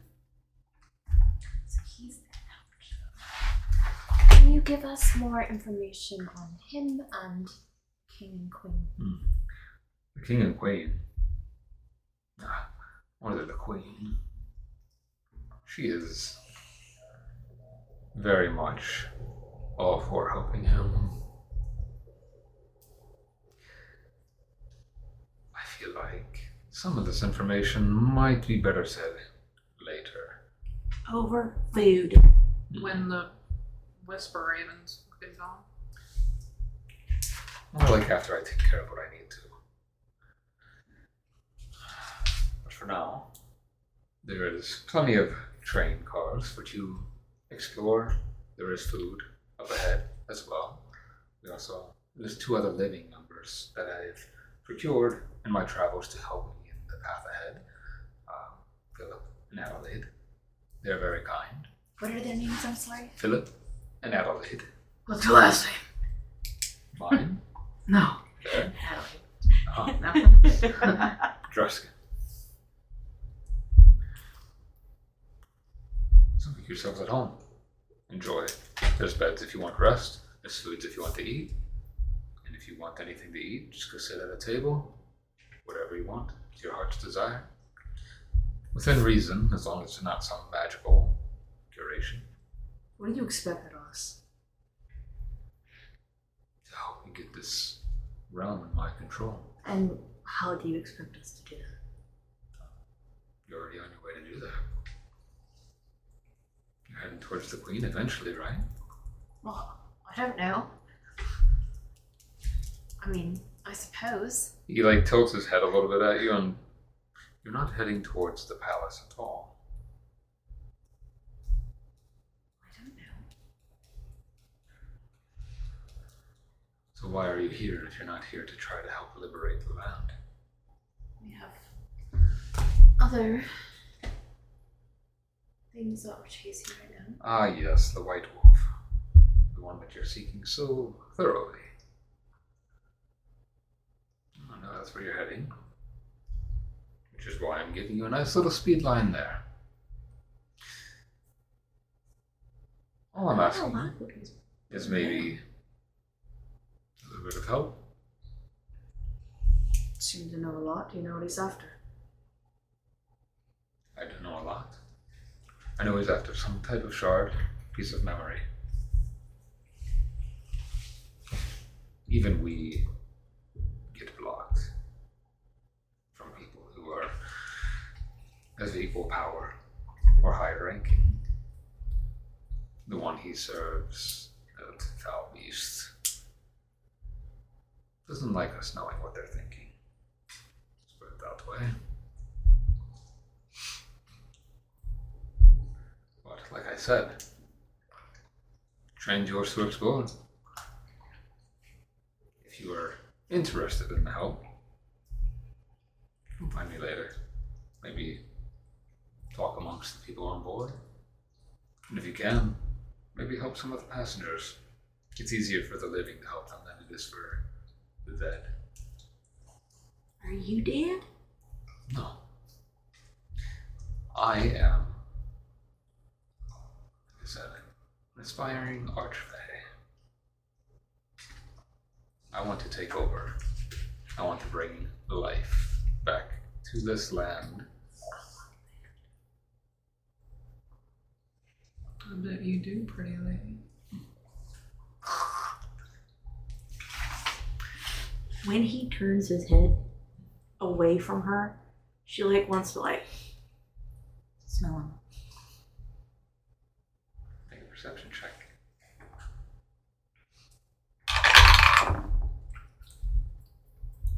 15. As you go to smell them, you get like, you don't get a good grasp of what it is. It's very, it's almost, I'm trying to think, almost bourbony at first. And then you start to get like hints of like nature smells. And then he turns like, usually, I'd like to take you out to dinner first. What? That can be arranged. I think we all need to eat. Like I said, there is a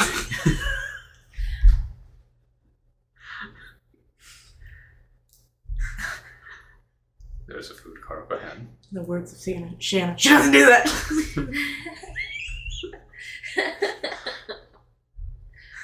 So I will see you soon.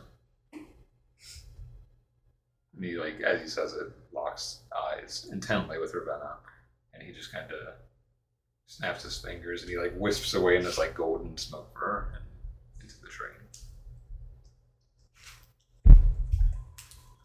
Well, aren't we lucky?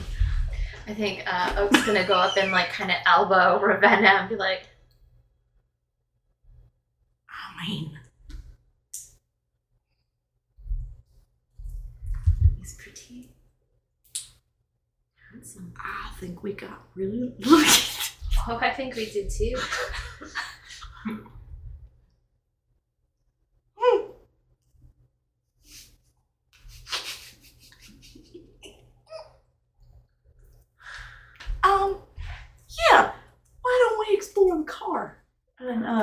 fucking leaving. She's going. Where are you? I don't know. That way. He said explore. I'll fucking explore. I'll fucking explore this fucking train, you fucking bitch. So when Corrid goes forward, she like turns and does look at like Oak and Darwin like.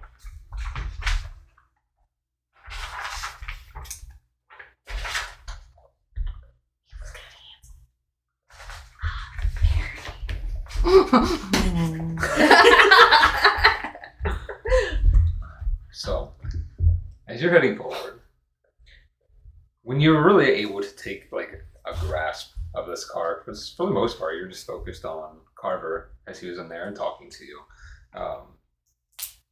It smells almost like the smell of cold rain, a little like ozone, like just the air in general.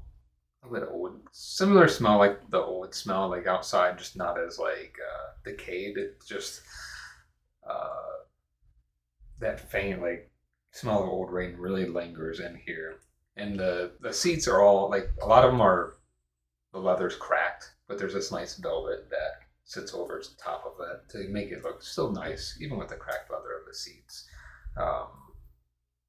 You're just going to the next car? Yes. Okay, what are the rest of you doing?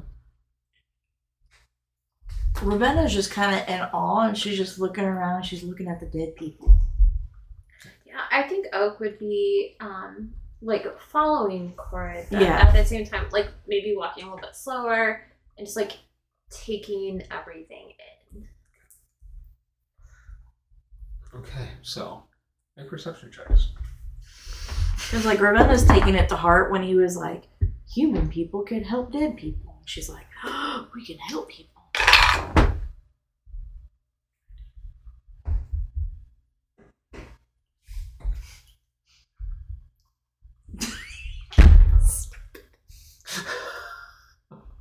She was still a wolf. Her hackles would be. She'd be so fucking puffy. Oh. You keep that up, he's gonna make you be calm again. Yeah, I know. I fucking hate that man. I like that man. Corrid hates that man. I want that man. So what was your total? Okay, so I feel like she just doesn't want to be in that car. She don't want to smell him. He was right there. She don't want to be by that man. So she's gonna leave, and once she's in the next car, then I think she'll take a breath and then look really well because I rolled a natural 20. Okay. So it's 26. Okay. So I want to do that after I go into the next car. Okay. What was it? 18. 13. 13. 22. So as you are looking about this car before you head into the next one after Corrid, and just paying attention, it just seems like a lot of these ones are just sitting there stagnant. Just like, think of it like echo passengers. They're not really paying any mind to anything going on. They're just sitting there and watching like out the window or just looking forward or looking down. It's very much like they're just an echo sitting in time. Like they seem to be spirits of some sort, and just they're not really paying any mind to you. Do they look sad or do they look just there? They look just there. Okay. Those ones just like look like they're blank. They're here for their purpose or whatever, but they're not really doing much of anything else. They're an army of the undead, or I mean, an army of the dead. Ish. Maybe. I know. Okay. He's a White Walker and he's got white hair. As Corrid, you walk into the next car. As you walk into the next car, it seems to be very much a oh my god, like where the bunks would be, like the cabins and the car would be, but it's very quiet in here. Like all you can hear is the sound of like the train on its like the tracks on this fog, just like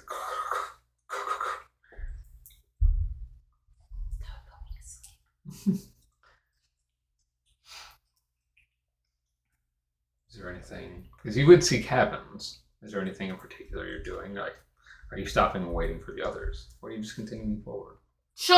She's not storing now, but she'll casually walk, like really take in everything, but she'll walk until maybe she finds like the next living person or just something that kind of pops out to her. Okay.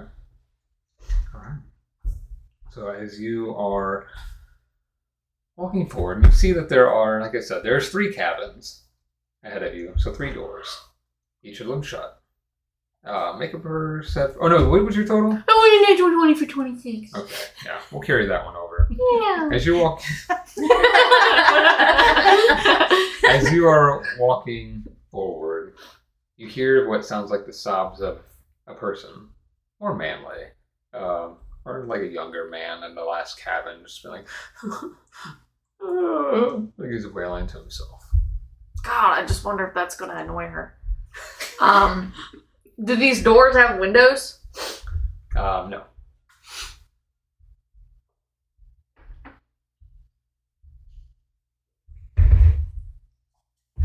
Is there anything like on the door? No, they're just closed doors.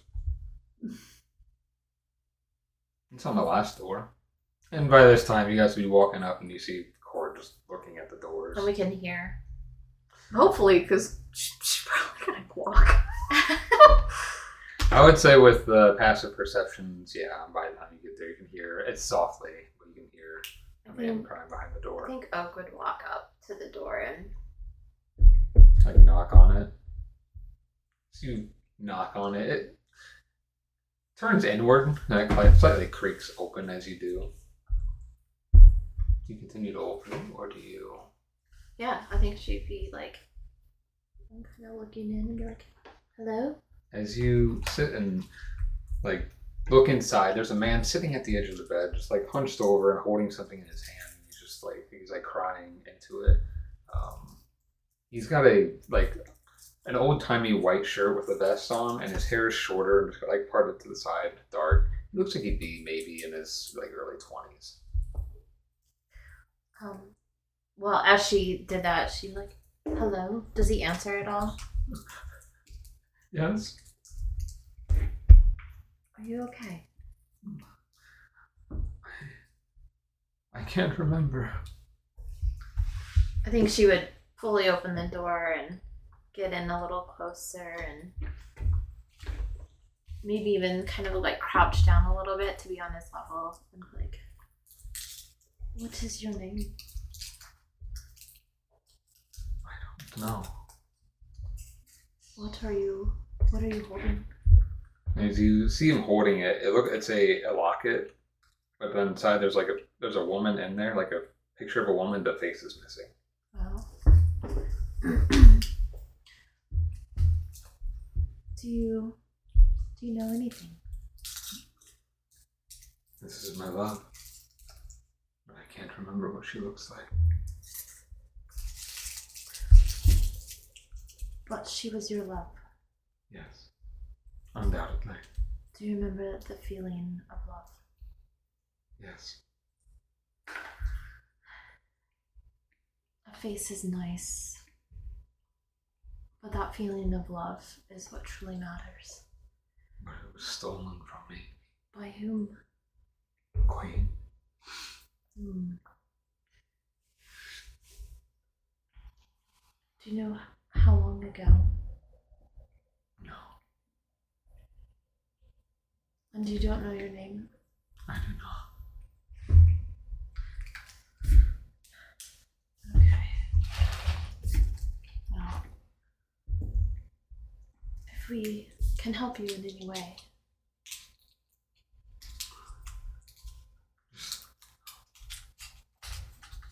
I've been on here for a while. If you see anything, I don't know, anything that might be worthwhile.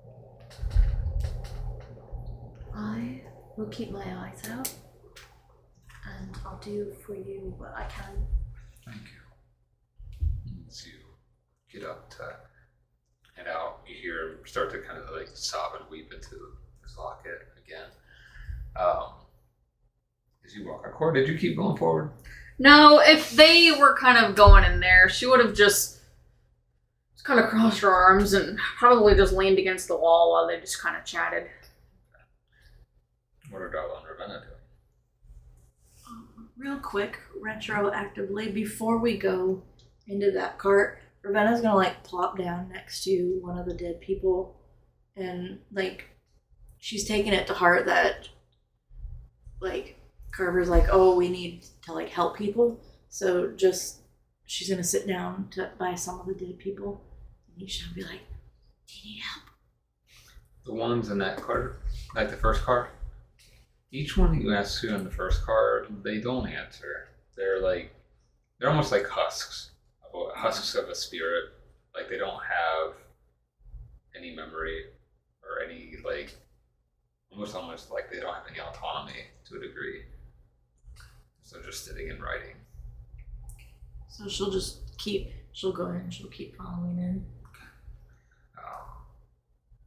After you're done talking with this man weeping over the locket, what do you do? I think Oak's gonna exit out, and if everybody's standing there, I think she's gonna say, we're here to find answers for me and to find your brother, but I'm wondering if there's a way that we can help Carver in defeating the Queen and bringing the light back. I mean, obviously, I think we're all thinking that before, but I wonder if there's a way to return everyone's memories. And if there is, I'd like to do that before we leave. I really want to pick up what he was putting down. I mean, that sounds really good. Kind of fun, too. Taking down the Queen. Well, And that, other. but helping people. Oh, of course. Like that little guy in there crying. Bedman. Yeah.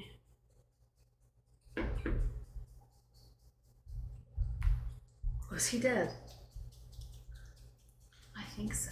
He looked the same as like the people in the other card, like that bluish gray or bluish gray, greenish gray color, mostly transparent, but he was solid enough to be able to like just see what he looks like. I don't know how we're going to help him though. I know Carver said that we have to, or that he, in order to have them help him, that he needs to help them with something to defeat the Queen. But if his memory, am I there? I wonder if there's like cart before the horse. If there's a way to return memories before we go after the Queen. I mean, it would naturally weaken her hold on Alone. I think if everybody's memories got returned, I mean, I feel like this entire country, for the most part, or this entire land, would be hopefully willing to stand up to her. Probably wouldn't hurt. Do you need to go in and talk to that little guy more? Like, all I saw was all come around the corner. You done talking to him. Did he say anything? Did he need anything? He can't remember his name. He's holding a locket with a woman, but her face is gone, and he can't remember her face, but he knows that he loved her. And it doesn't sound like he can remember much, except that the Queen does have his memory, that she took it from him.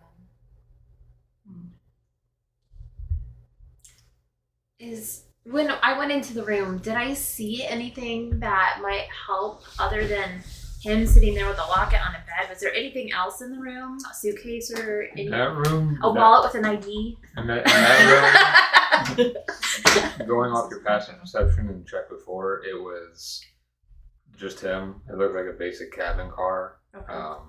Bed, little nightstand, and everything. Nothing really sticking out of the ordinary. Did he have any luggage? No, I wouldn't have seen any luggage or anything. There's, with the exception of him and the locket, there's nothing else in the room other than the bed. I think we could probably withstand having another conversation with Carver. Definitely need to talk more with him for sure. I mean, I don't think it would hurt. Oak's gonna look at Ravenna and just be like, mm-hmm. And give her a little wink. The train's not going to be the only thing you're riding. Whoa! I'm a good girl. I'm a lady. Yeah, he looks like a lord. He did. I'm like, but okay, does he say that to all his passengers? He could say that to all of his passengers. Ravenna, when we came on here, Hmm? he didn't look at anyone of us the way he looked at you. You know, I would be questioning whether we can trust him or not. But I mean, he's attracted to you, so the man's got some sense. If I had a microphone, I'd drop it. But we still gotta be careful. He might be crazy. Might be. Well, Most likely is, honestly. and this is the crazy train.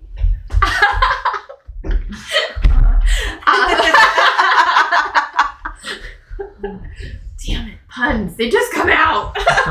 Well, Oak's punny. Yes. I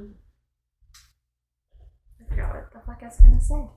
Well, Ravenna's now nosy, and she wants to go knock on. Which one was the dead guy in?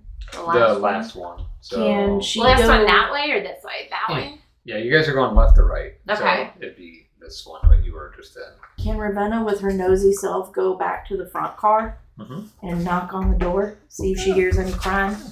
As you go into that one, Oh no, Shanna! Huh? My putty. It'd probably be covered in dog hair now. Yeah. right, The one with the song. It could be worse. it could be worse. It really could be worse. So as you head and knock on the door to that one, you don't hear anything. No one responds. Doesn't open. She's gonna jiggle the handle. It's open. So as you open the door, this one it looks to be there is. Oh, there's somebody in there, Ravenna. Oh, damn it. There is. There's actually things in this room. You see there's like very nicely fine and tailored clothing like folded onto the bed. There's a luggage case on the floor, like right when you walk in. On the nightstand there looks to be really fancy bottles of cologne and like perfume sitting there. Does it smell like Carver? I was just gonna say, does the fancy clothes have C's that look like moons? It does not smell like Carver. And it looks like there's two people that take this room. There's clothes on each bed. One's female, one's male. You could have a female companion. We don't know. It could be that Adelaide and Philip. Philip and Ellie. Philip. Mm-hmm. She's gonna look under the beds. So you're looking underneath the beds and just kind of there's nothing. It's clean. There's nothing else under there. No one in here. Okay. Let's keep going. Let's go to the second one. The second, no. Yeah. I mean, I guess we could knock. But I don't want to invade people's privacy. Ravenna's already you know? knocking. As you knock on the door, you don't hear anything in response as well. She's gonna open the door. Oh, God. Corda's still sitting there with her arm crossed, just letting her get it out of her system. As you go, you open the door and like peer in. This room doesn't seem to be like it's being taken by anybody, but on the nightstand there is a single brass phonograph sitting there. Phonograph? Mm-hmm. Not photo. Phono. Phonograph. Like music. Okay. I just want to make sure I was hearing that correctly. That'll be fine. She's gonna go up and just out of curiosity, she isn't gonna touch it, but like, I don't know if records or like the discs or the cylinders that are in these are labeled. She's gonna look and see if there's a label. No label, but there's a single one inside on it. Just play it. She's gonna As- line it up real quick. As you do, and it starts to play, you hear like the sound of what seems to be like very Tiptoe through the tulips. Nice kidding. melancholic jazz music playing. Bless you. Oh. Friend's gonna come out and shut the door. There's no one in there. Shall we go to the next car? Yes. Corrid, I'm assuming you're leaning off the wall. Like, Yeah. Go. Not that dramatic, but you know. As you head into this next cabin, it feels a little bit more lively as you hear the sounds of very similar, like phonograph music playing in here. When you walk in, this car is made with a very fine, like ebony wood, and there's like all these nice seatings. There's a bar and everything, and there's nobody behind the bar. But you see that there is a gentleman sitting at one of the stools and a woman sitting next to him at the other stool. The gentleman's wearing a very fine black tuxedo, like very old-fashioned. Even does it like he's got black slick back hair, tall, like lanky, and he's got a monocle on one of his eyes, and he's sitting there talking to this woman who is a little darker complected and long black, like light brown curly hair, and you see she's got like the silver planchette necklace on. So do they look dead, or No, these ones look so this alive. must be Philip and Adelaide? So here, I'll show you what they look like. Oh, Carver's back up there, indeed. too. So as you walk into this cabin and you see them, and you say, "Oh look, the new guests have arrived. Welcome aboard. Do you want a drink? Do you want some food?" Some libations. And they're both. You see them both sipping on some kind of drink themselves. Should we explore the rest of the train first before we sit down? Did he introduce himself? No, Okay. he did not. So Oak, I think, would say, "Are you Philip and Adelaide?" He stands up and, like, he's taller. It's like strains his jacket, like in his cuffs. "I am." Sends a hand. "Philip, and this is my wife, Adelaide." It's so nice to meet you. Carver told us I would be here. So, and you see him. He has a long cane that he holds, and it's got a ram skull on the top of it. Like Carver's? Not exactly. No, his is more like a legitimate ram. Like, so it's like the skull, but Carver's is more like some kind of fey creature. Okay. So he's fiddling around with it. So, my wife Adelaide, she has a very special gift, and she's like, "Adelaide, if you'd like, I can read some cards for you." And she's messing around with cards in her hand, and it looks like tarot cards. Oh, I think that would be fun. I would love to. I feel like there's something But- good for everybody here. Should we do that first? Or, yeah, let's do that, and then we can explore more and then come back for a Or drink. we explore now and then come back so we don't have to leave. Will you be busy later? I mean, we're on this train. I mean, there's not really much to How many cars are on this train? eat. Oh, fuck. Take your time. There's no rush. Like, you want some eat? Have you guys eaten yet today? Had something to drink? What time is it, by the way? Right now, you don't know. Especially with being in this train, there's no. But, I mean, do we have any sense of how long it's been? Is anyone hungry? I could go for some wine. But my curiosity is killing me because I want to see the rest of this train. Adelaide, would you mind if we explore a bit more and then come back? But I would absolutely love a reading. Me too. Why don't you rest for a little bit first? Get some food. It's like, get some sustenance going. You don't have to get a reading. Just get some food first. Honey? And she's sitting down, like, waves, like looks at the table, and I get a bowl of peanuts up here. She's like, whatever you want. Can I insight check her? Because her insisting again that we eat is kind of sus. Yeah. Insight check. Okay. That could have been bad. 17. She seems genuine. She's like, she really feels like there's no rush. Like that's what she's like. She's just like, there's no rush. There's nothing like. This train's gonna get you where you want to go eventually, and just like, why not take a load off and relax and eat? It's up to you, Ravenna. I'm good either way. I Well- mean, it sounds like we'll have plenty of time to explore, so we don't necessarily have to be in a rush. It's just how much can you stave off your curiosity?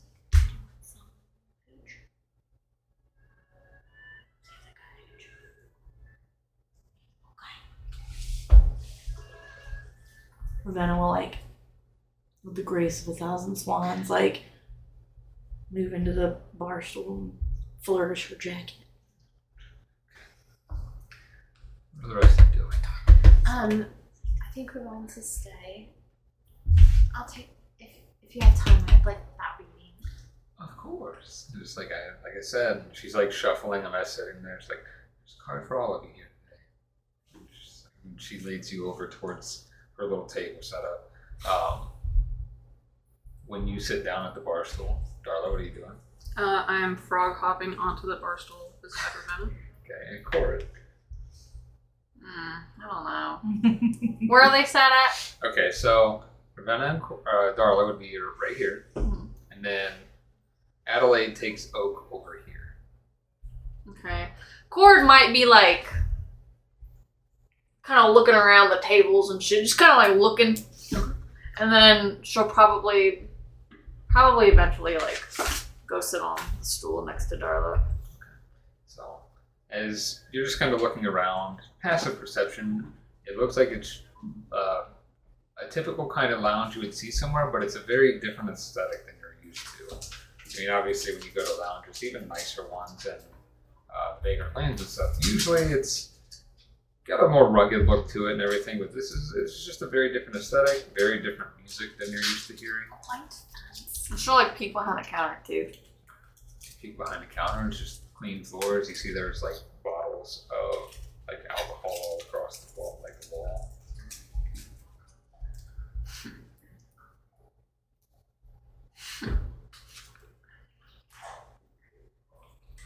As you're sitting down, Darla, what are you thinking?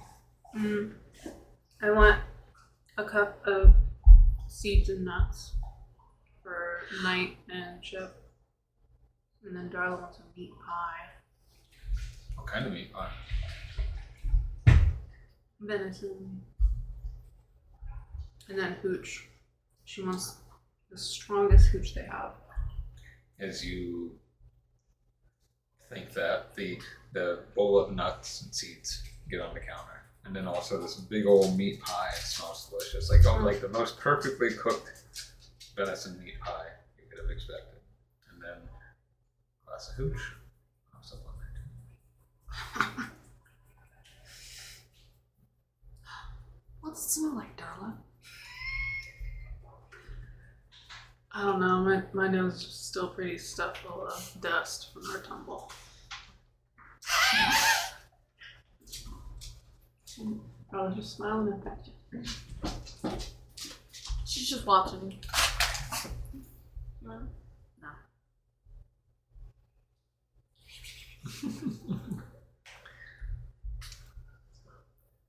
Ravenna, Yeah. what are you thinking when you sit down? Sweet red. Sweetest. Well, you know what she's thinking of. But she's like, but How does she do that's that? her first thought. But the red wine easily comes up onto the table. Aside from that, there's a little conflicting thoughts on what you're thinking, but then I guess as you're thinking of the red wine, that's a nice, rare, very rare steak appears in front of you. Oh, shit. It's like it read my mind. What do you think? Well, she's awfully suspicious of all things right now. But she's watching Darla. Because she's sitting next to Darla. Does Darla, like, make a big deal about this perfectly cooked, beautiful venison meat pie? Yeah, she's having big reactions.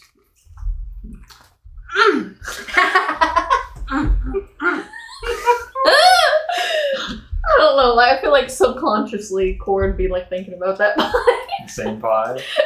But like really super subconsciously, because again, she's like suspicious. As you're looking at the pie, is it because it looks good? Like, and you're like, you hear Darla reacting to it. You look at it and then Darla, like, watching, expecting something, and Darla's enjoying that pumpkin pie. And she's like, okay. And you look over for a second, and then there's one in front of you.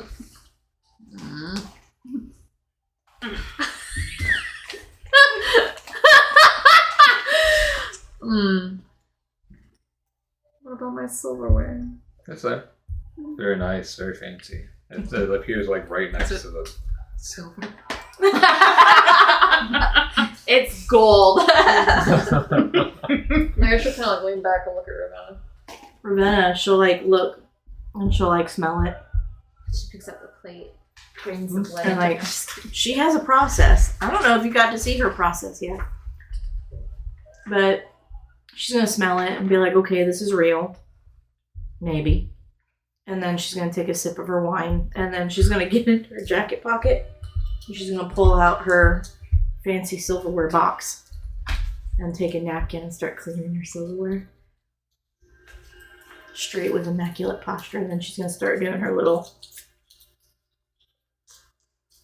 her cut, turn.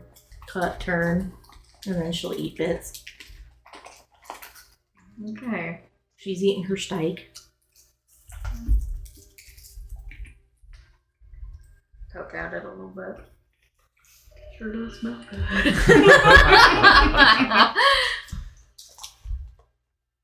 Oh, okay. Should probably take a bite. Take a bite. Very well cooked. Very well seasoned. No chewiness. It's just like, just perfectly tender. Everything's just perfectly cooked. When they get done with it, do they see you've been poisoned on the bottom of the plate?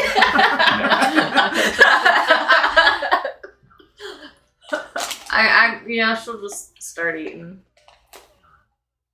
You three are sitting and enjoying this food. A little hesitant at first, but it's very good, very delicious. Haven't had a good meal since Grandma's, so it's very welcome. As you are sitting and eating, Adelaide takes you out to her table and you sit down. While all this is happening, from the very moment we got onto the train, has Knight said anything, or is he just He's been quiet. along for the ride? Okay, cool. She sits down and is like, oh, how are you doing? I'm okay now, but it's been a stressful couple weeks. I can imagine, especially if you've been in that place you were just at. Oh, there. As she's holding cards and talking to you, she takes her planchette necklace and like waves it over the cards. You see it glow for a moment with like this faint like golden energy, and she just starts shuffling the cards up. So, how have you liked it on here so far? I know you just arrived, but how do you feel? I feel relaxed, and like I don't have to be on guard. Carver's a real kind man. He seems intimidating, but he's been really kind to us. We've been traveling with him for a little while now. He really believes in our abilities to help him in his path forward. Well, I am looking forward to talking to him more about that and finding out exactly who he is and what's going on. I'm sure he'll give you guys some more talks soon. After he takes care of whatever it is he said he had to take care of. She's shuffling and one of them pops out on the she just grabs it off the table. Like, oh. She pulls it out and holds it up. The moon upright. It's a card of deep waters. Evolutions. Things are starting to bubble up from your subconscious a bit, it seems. Speaks of brilliant, empathetic light buried under a very heavy, very royal shadow. She's looking at it, and her fingers like tracing along the silver edge of the card. And her eyes are, and then she looks up, and like her eyes lock onto yours. You're walking through a world of reflections. An amaranthine air wearing the skin that is not entirely your own. You've returned to the Vale that your parents desperately wished to have you stay out of. They don't want you here, little spark, because you are the one truth your hollow kingdom cannot control. And as she like looks at it more, and she's like reading into it, and she's like tapping the center of the card. Recently, you were offered a door, an easier path forward. Am I right? I was offered a memory and I turned it down. It would have spared you the grueling crime, but the toll to cross that threshold. It's definitely a personal sacrifice that's hard to give up. You're not judged. The cards don't judge you if it's right or wrong. But they do offer a warning. To survive this path you're choosing, or that is chosen for you too, there may be times that you have to make certain sacrifices. The glamour you wear must eventually break. The road ahead is fraught with hollowing beasts of your past. And don't be afraid of the dark. You're meant to illuminate it.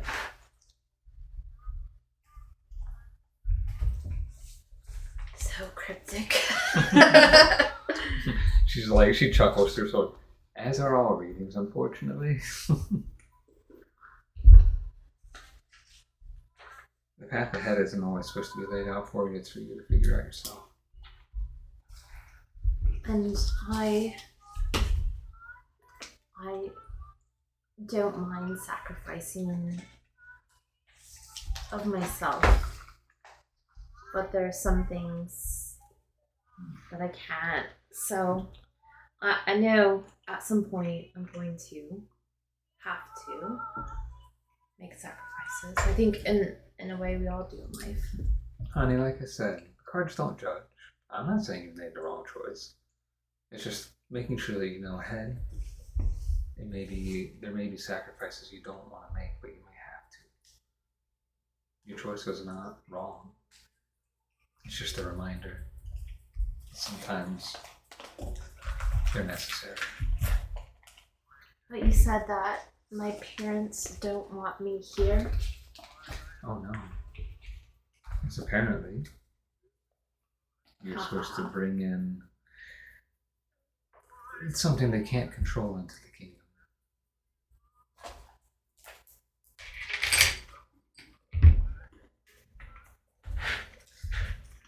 Okay. You illuminate the darkness. Remember that. Thank you. You're very welcome. Thank you. And tell your friends whenever they're ready. I'd be more than happy to read a card from them too. I'll let them know.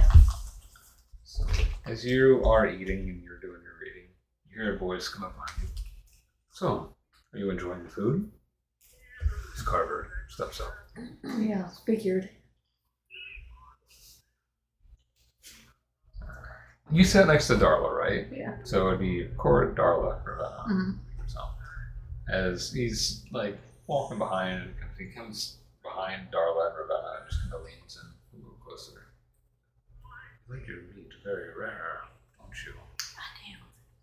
It's really good. It is. Thank you for your hospitality. Oh, you're very welcome. You know, a lot of people have aversions to your kind. I don't. She'll like close an eyebrow. You do know that Fey blood can satiate a little more. He just like leans back up and just looking at all of you, looks back at you. It's like, if you for once.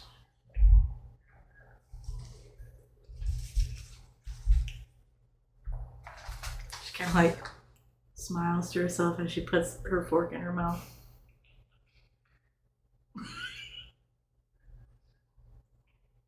You mean the meat in her mouth? Yup. Question. Before Carver came up, Yes. because Ravenna's nosy as fuck, could she have heard, can she hear Adelaide speaking to Oak about her reading? I know she's deaf, but I would I was say just probably not. okay. Yeah. Not with like music and eating, Carver, and then being back there. Adelaide's trying to keep it not too loud either, trying to keep it more personal, so it's just like Kieran. Understandable. Where'd Carver go? He's standing there and he's kind of just walking, looking, doing that like slow walk, and he's got his cane and just looking around.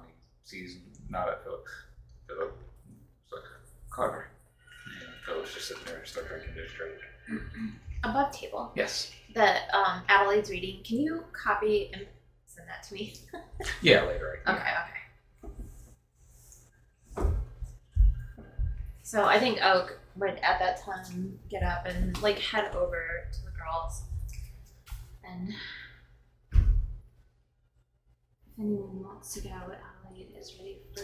Darla slaps her lap because that was like after Carver left. It was like a solid 5 seconds of really awkward silence between Corrid and Ravenna. So I think Oak would probably sit in your spot and then just kind of look around. Ravenna's lifting up her plate. By this time she has her soup spoon out. She's lifting up her plate. Takes a big old gulp. What? It seems awkward when I came up here. I'm not awkward. Okay. I'm enjoying my meat Looks like it. and my wine. That steak looks really good. One bite? I think I want mine a little more done. Is that what you're thinking? Like you want a nice Yeah. steak? Anything with it? Medium rare steak and asparagus and mashed potatoes. So you're thinking, yeah, looking at Ravenna's steak and just like, I just would have a little different with some nice sides. And there it goes, appears in front of you. It's perfectly cooked. Everything's nicely done. It's like, as Carver's walking, he's like, good choice. Thank you. Corrid, are you doing all right? You seem a little tense. You're fine. Are you enjoying the food? Yes. Good. Good. Alright, well, you have nothing for me right now. What's Corrid doing right now? Is she just eating? She's fucking just staring ahead and eating. Ravenna's just gonna be like, again, her morbid curiosity about everything. And then she's gonna like, is Carver behind her or in front of her? Right now. Probably up your fucking ass, bitch. He's right on your back. Right now, Carver's about like right here. So, And I'm in the middle between these two, right? Yeah. okay, so is it, He's right behind me. I'm that fucking Yeah. purple chair. so Corrid's purple, Ravenna's the, blue on the very Yeah, end. you're on the very And also in the on the middle. blue? Okay. So Ravenna's gonna like, kind of like the first time she ever met Corrid, she's gonna like turn on the top of the Okay. bar stool, and she's gonna look at Carver and be like, did you get the little critter that got in the train? He sees you do that, and he stops, his eyes meet yours, and again, that's a very slow, intentional step, without wavering, walking towards you. It's like, not quite. May need your help on that. All of yours. You're in a few. You can get the critter. You take your time. Enjoy.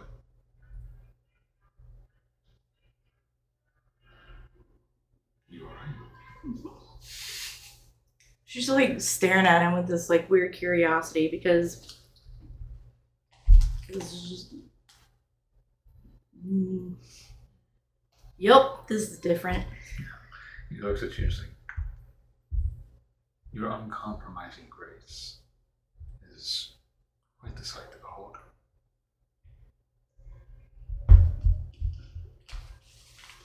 She like, thank you. She kind of like looks at Dora. I'm over by Elliot. I don't want to be in the middle of that. Pokes in the middle of that. And then she like looks at Corrid for a second and see what Corrid's doing. Staring at that fucking ball. She's just staring at like the herself in the mirror, I guess. Is that a mirror? The front, yeah, the big old mirror. So Yeah. yeah, you can see everything happening through the mirror. Oh, damn. I hate that even more. Okay. So Corrid's not looking. Ravenna's like, okay. So she's like, okay. After he says that, he doesn't say anything, but he looks at you and just completely like stays focused on you, unreadable face. I'm just gonna give you a slight bow, a little smirk on his face, and then walks out towards the where he came. I think he's playing with me. I think he wants to play with you. You think? Philip leans over the counter, is like, Carver doesn't play. Not in terms of messing with people. And But how many Ravennas has he looked at and was like, ooh, your grace is so wild to behold, and then he goes with every Ravenna that he can get his hands on. As Adelaide is with you and like getting ready to start, and she's like, oh honey, he doesn't do that very often at all. Not since we've been on the train. So he looks at Oka.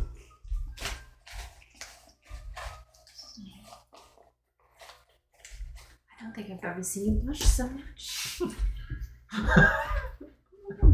And then Oak's gonna kind of side eye Corrid and be like, oh shit.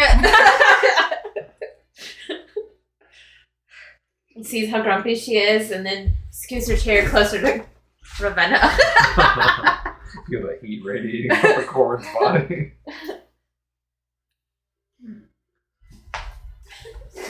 Darling.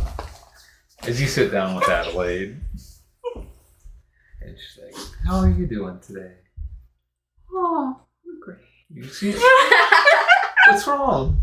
And like she's trying to focus on Adelaide, but like all of her attention is Darla in that seat or that one. You would be this one. Thank goodness. Okay, so she's fixed. She's not looking at it, but like her ears are like.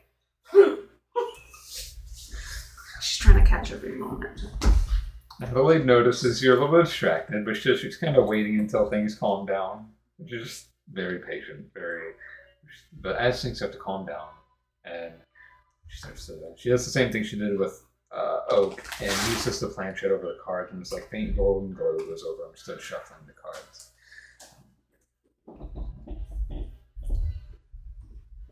You doing better?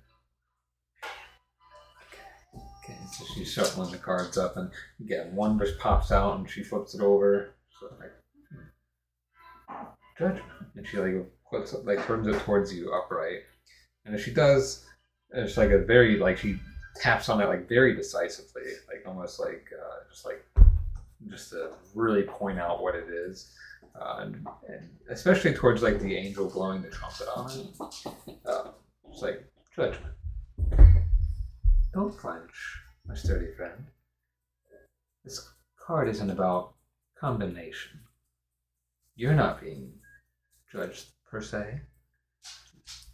It's more about the past catching up a little bit in its own way. And the desperate need for a solution for it. You hurl yourself into the fray with no regard for your own life very often. A brash fighter trying to outrun a ghostly fear you've created. A father's shadow, perhaps? And she lowers her voice, so only like even lower to keep it from everybody else hearing. You hide your secret well. but running from consequences only makes the shadow longer. You have found a true sisterhood in these women,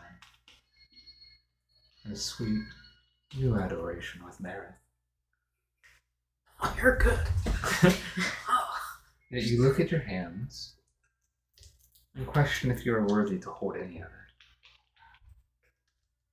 You are. If you truly want to walk softer, to step into the stealth and quiet you seek, you must first stop running and forgive yourself for the noise of the past.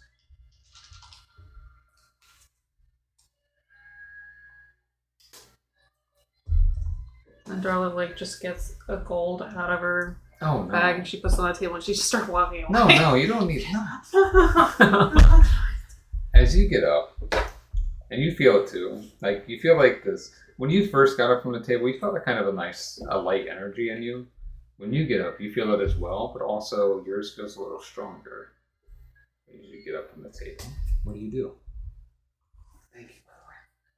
Is Carver gone? Carver's out of the car. Okay, alright. She's just gonna go and like stand off to the side of Corrid. Just gonna like peek over, looking at Ravenna. As you come up, Philip said, "Would you like a seat?" Oh no. You know, I'm gonna move this way, so if you want to, you're more than welcome to have mine. No, just stretching the legs. Just take a seat. It's fun. I insist. Where am I? You'd be at the far end next to Corrid. Alright. And as you do, he walks over towards Adelaide and starts talking. You see he gets very much like his hands on her shoulder and gives her a kiss on the top of her head and everything. And just wanted to be around her for a second. Darl! How'd it go? She's really good. Yeah.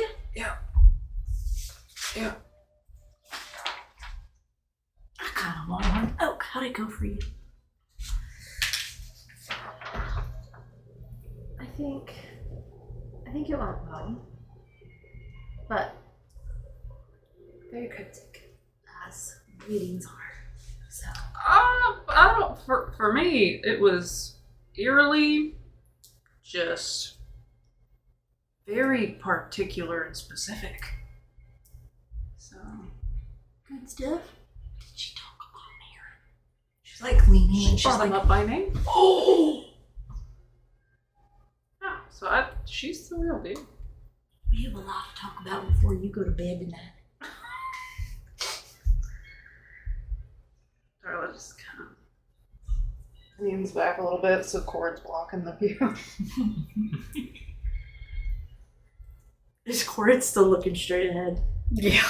Okay. She's gonna like look at Adelaide because now her curiosity is now focused on Adelaide, but she's not gonna interrupt the moment between Philip and Adelaide. So she'll just like continue to like sip. So as you look over, Philip and is like looking up, and Adelaide's like, "You're fine, darling.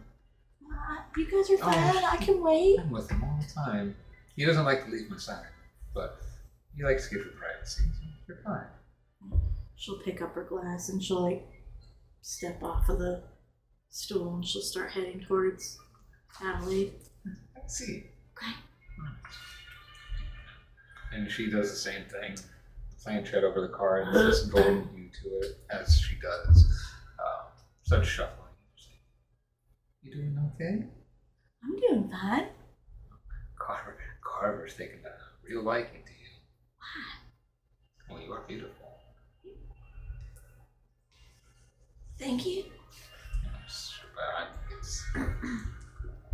it's interesting. She has thoughts in her head and she's just kind of like, You okay? mm-hmm. Okay. And she's shuffling the cards and one thought pops out and she grabs it. sorry. Recording face. Shanna's face. Okay, this is.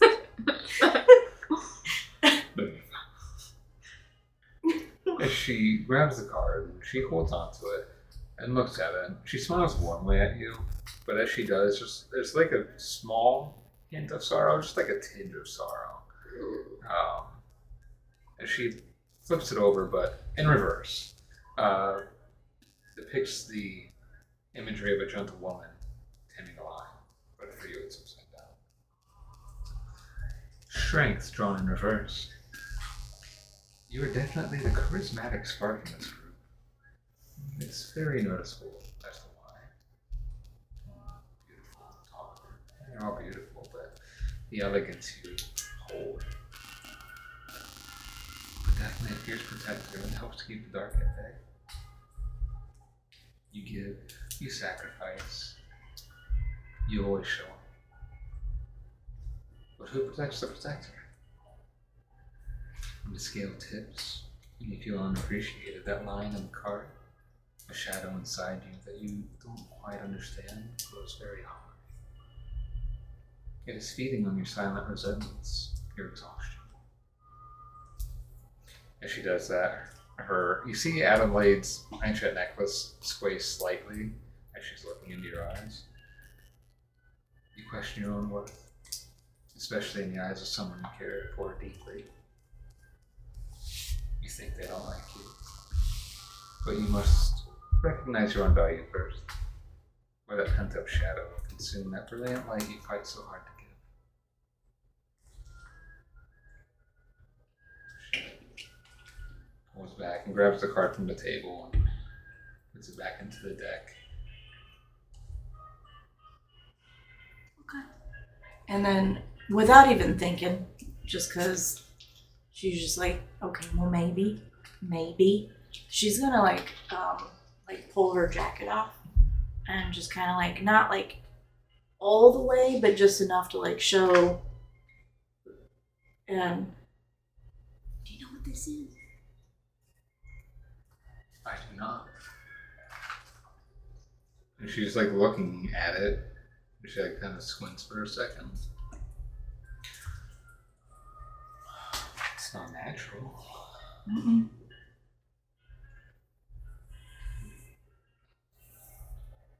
There's definitely a darkness in it. Okay. That's all I really can tell. Okay. Fair enough.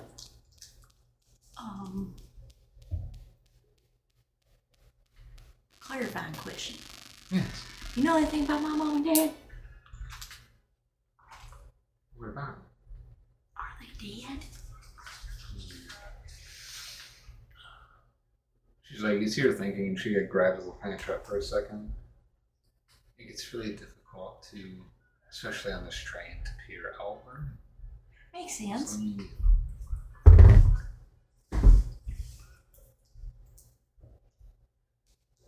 I'm not getting anything.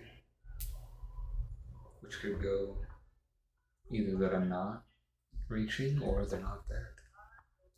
I could go either way. But unfortunately, that's all I can really grasp for you right Alright. What else can you say? And she like, now.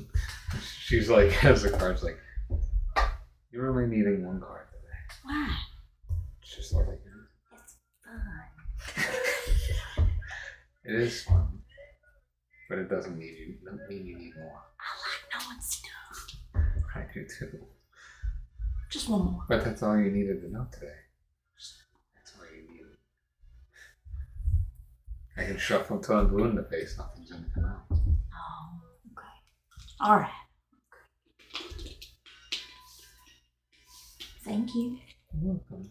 And similar, you feel that like spark of light energy inside of you.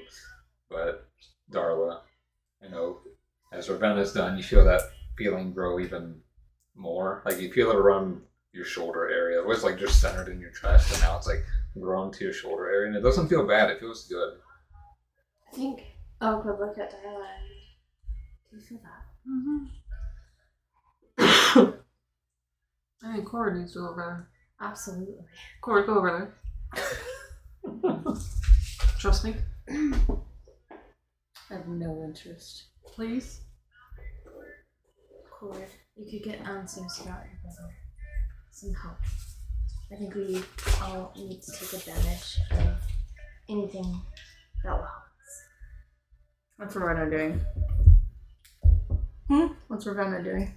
Yeah. So while, like, she's just kind of like looking over, and she's just looking, and she's seeing everyone kind of like, Corrid, your turn. She's gonna real quick be like, so real quick. Is this Carver man dangerous? Like, are we gonna die? You're asking Adelaide? Yeah. If so, he's fooled me too. But Okay. And another question. So there hasn't been any other Ravennas in his life? what people Like, he's complimenting me because he's friendly, right? he compliments a lot of people, not like that. See, I thought so. Yeah. No, not like that. Oh. That's Okay. very different. We've been on this train with him for a while. There's been a few. Usually it's the echoes of the souls that come through here and everything. But every now and then we get a live person that we're trying to help. And guys, girls. Not once has he been all that persistent. Okay. So she's just gonna like turn, look at the girls, and be like,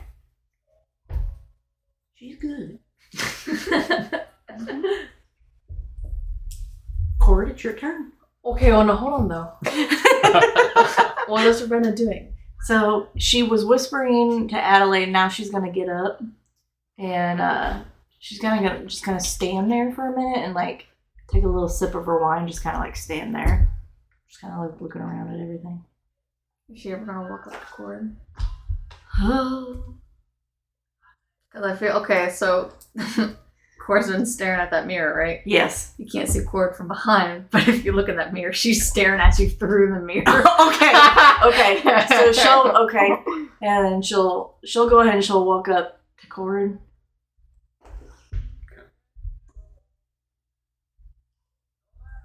She's still looking at you through the mirror. If you're like behind her. And she'll just come beside you and she'll like stare at you from the side. She's refusing to acknowledge that you're trying to look at her from there. She's looking at you from the side. Okay, and she'll look up. What are you doing? Eating this pretend pie. Is it pretend? Is it?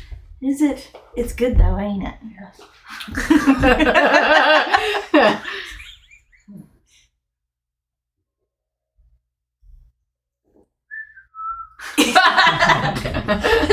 It's your turn, Corrid.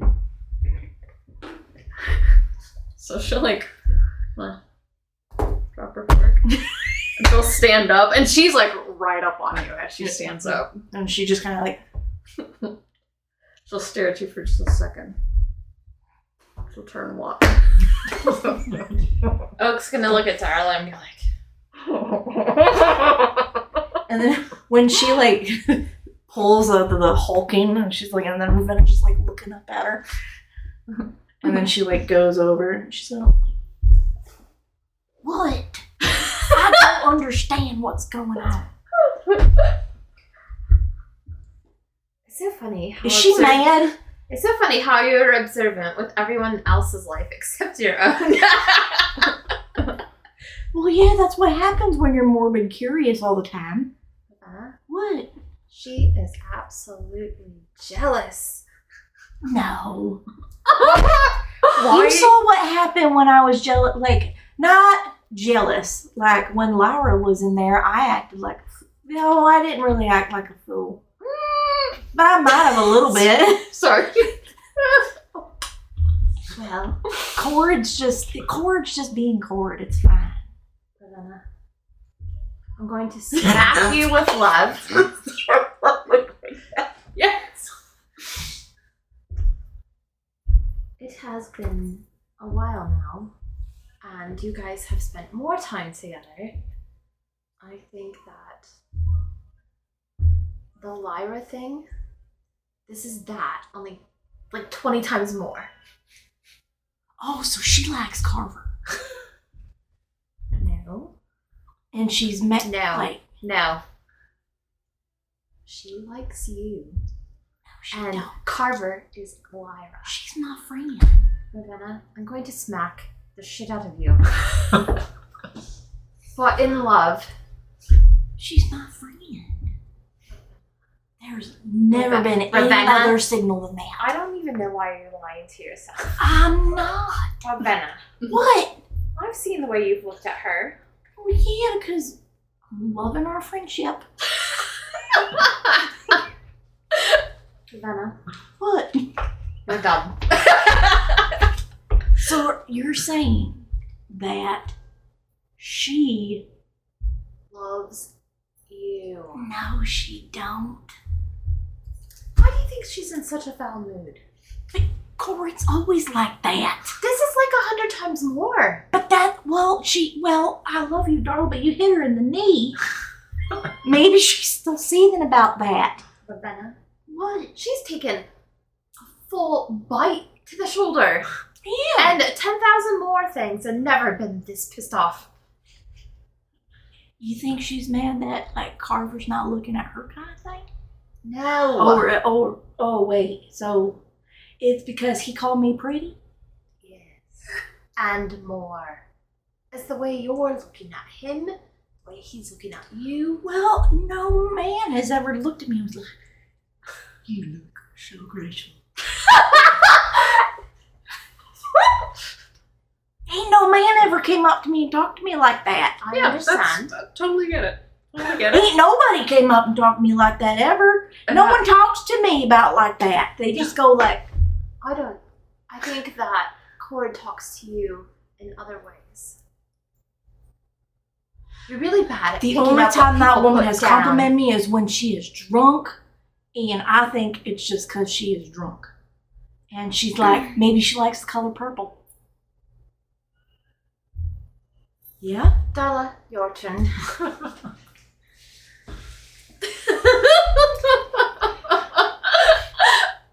This whole time, she is not she is like so serious. Oh, we know. You said you like Corrid I do. as a friend. I do. Do you like Corrid the same way that you like me? Not more. But like, well, I could, but like, it's kind of one of those things where like, I don't think it's going to progress to anything like that. I mean, I like her. I like her a lot. But like, I don't know, and I don't think it's going to like, So you're gonna Go. stop liking someone because you're not sure what the future holds. well, no, you don't do that, but also, I'm not getting any younger. And if that fine of a man is like, oh, look, you're pretty, I mean, why can't I bask in it a little bit? Like I said, that's the first time anyone, woman, or even Sybil didn't do that shit. Sybil looked at me with the look of disdain. And she was like, oh, you pretty. But like, that man, he was like, All right, so Ravenna you're so graceful. winning me over a little bit. I'm not saying don't bask in it. I'm just saying what's happening is why Corrid is in such a foul mood. What do I do? Talk to Corrid. About what? That woman don't talk to me 90% of the time. It's me talking at her, and then she like listens a little bit. It is unfair. It is unfair. I'm not even saying that. It's fine. It shouldn't be on you to communicate, but you're gonna need to help her out a little bit. Just a little bit. Just a little. I made her Just a run into the smidge. wind one night. I made her run into the wind. And like we had a moment, but again, it's like that friendship wall. So, Have you met Corrid? She has walls all over the place. yes, and I've broken down. I've kicked one. I'm just saying that she has feelings. She's just not good at expressing them, except for anger, which we know is jealousy. But she won't ever admit it. So you're saying maybe I should keep flirting with Carver? Yes. Maybe. If you want to see Corrid lose her mind, keep at it. Go ahead. Yeah, I think this might be a Or- way to reach her. I just be myself, and then what this is Corrid just loves me as a friend. Like, she likes me as a friend, and Carver wants me to be his wife leader, and you would work for me when you're done being a princess. Yeah, You Archfeys would work above. for me because we would be the Archfey of the Vale. Ravenna, It's I kinda don't want to political burst again. your bubble, and if you want that to happen, I hope it does. However, you just met the man. He said you're pretty. It doesn't mean he wants to marry you. And maybe the Exactly. Archfey queen. That's what I'm saying. I'm not saying it's out of the realm of possibilities. I don't know. Well, we will see. Maybe he's just playing, and then like when all this is done, he's like, "Oh, tonight, it was really nice getting to know you. We will all convene together in this mission of saving people." I think he's definitely interested in you. And I'm not saying there's anything wrong with that. Or that you're interested in him. I'm just saying. Was he giving me a compliment? And that it was just a compliment, and I shouldn't read into it. No, he wants to fuck the shit out of you. He does. But Yes. are you interested in him, or are you just appreciating the interest? Well, right now I am appreciating it. Okay. And I'm just saying. But I also need to know if that woman is interested in me, because if she is, then maybe. But there's only so much. So, you admit it! There's only so much that I can. Finally! There's only so much patience that a woman has. How loud are they being? We'll get to that. Agreed. You Agreed. need to have a conversation. She's with her. whispering. Oak's You know what? exasperated You- and probably being more than a Darla's whisper. so loud. You know what? No. Corrid has to come to me for once. So, she's sitting there and she's like the most ungraceful, like bent back hunch thing, like her face comes. Calm down, Grandma. Corrid's gonna have to talk to me like I had to do with Lyra. Darla stands up and starts like, I'll go find Corrid. So Not now. I'm right there. Not now! Corrid's getting a reading from Adelaide! as you all are doing your thing, Philip kind of walks with you towards Adelaide. Oh God! He's like, I can tell you a little tense. I don't, How short is this man? he's taller than you. Oh bullshit! Oh, fuck yeah! Bullshit! No, Fuck yeah, Philip! he's like 6'7". He's tall and lanky. I knew it, 6'8". I don't think about that. Ugh. Anywho. Corrid turns around, we're all doing this. She's like, why are they fake playing with He boobs? walks up with you to Adelaide's table. He's like, you seem like you're very much locked in here of not believing in certain things or not, so have a seat.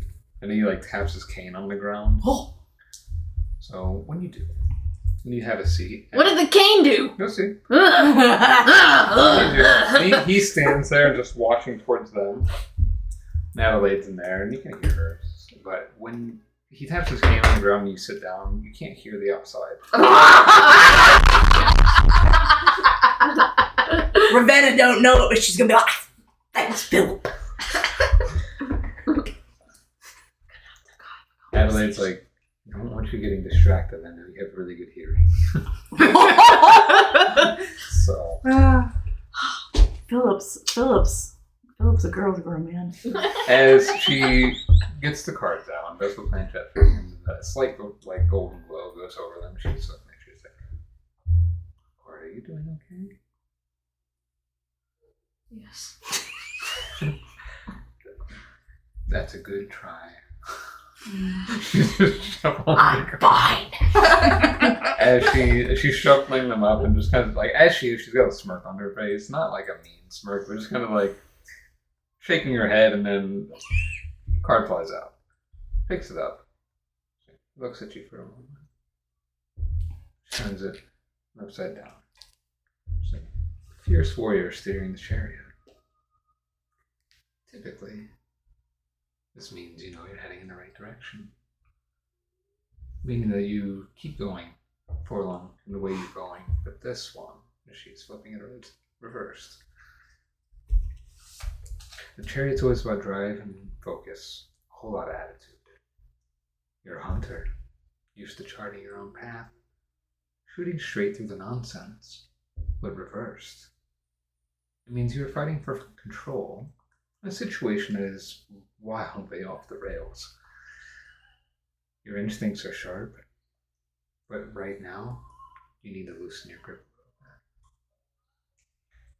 She leans slightly, and her eyes flicker over and back to you right away. She looks like she's looking towards the bar. And it means you are holding the reins too tight on your own heart. You feel so deeply, but you guard it fiercely in silence. Be careful, hunter. The one you are looking at will not wait on the platform forever while you refuse to board the train.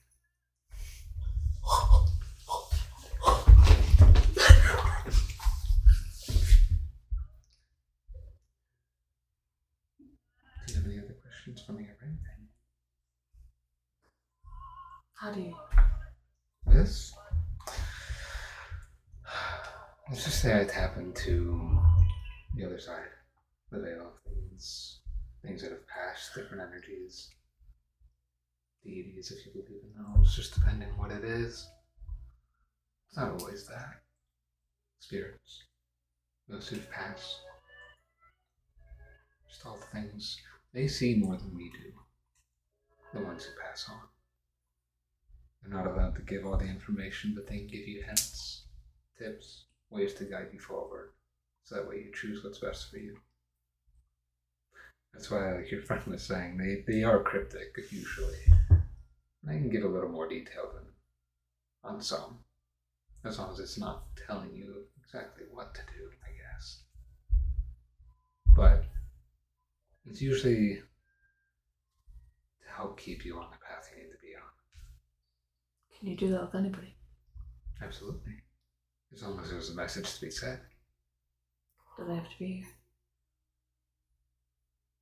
Recommended. If you're wanting me to do a reading for somebody who's not here, I typically like to have the permission from the person to tap into them. Who is it you're trying to do?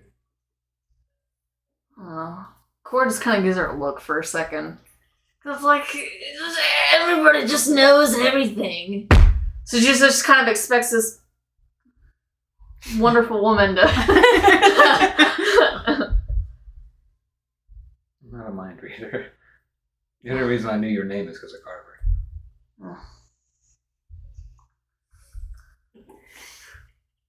My brother.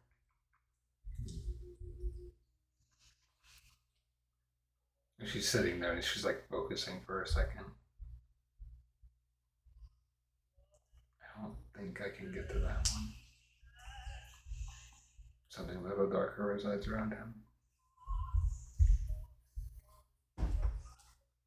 It's dangerous for me to tap into that too. So if you can, how can I? Well, there's a difference. Not spiritually. Well, that's what I mean. You're asking how can you? It's different.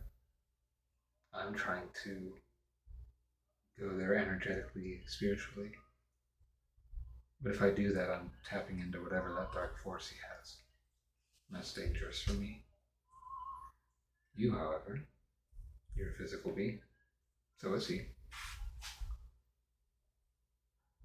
I've seen crazier situations unfold with people who have been in this similar position. Sometimes it ends good, sometimes it doesn't. There's no surefire way for it to be a success. It really all depends on so many variables. What he does, what you do, what you say, your surroundings, how he feels, how you feel.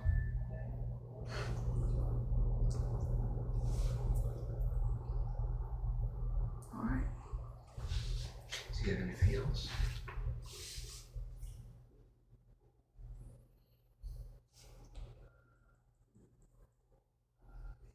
One more thing before you go. I do have a message. And I'm proud of you. Keep moving forward. Don't give up. And listen. Let go of the reins on your heart a bit, like you were when you were a child.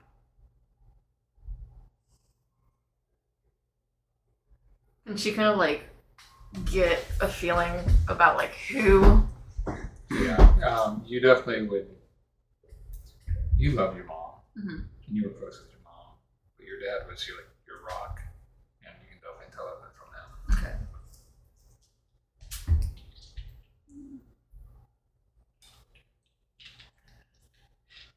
Probably just kind of like lean back in her chair a little bit. Step back into your little cup.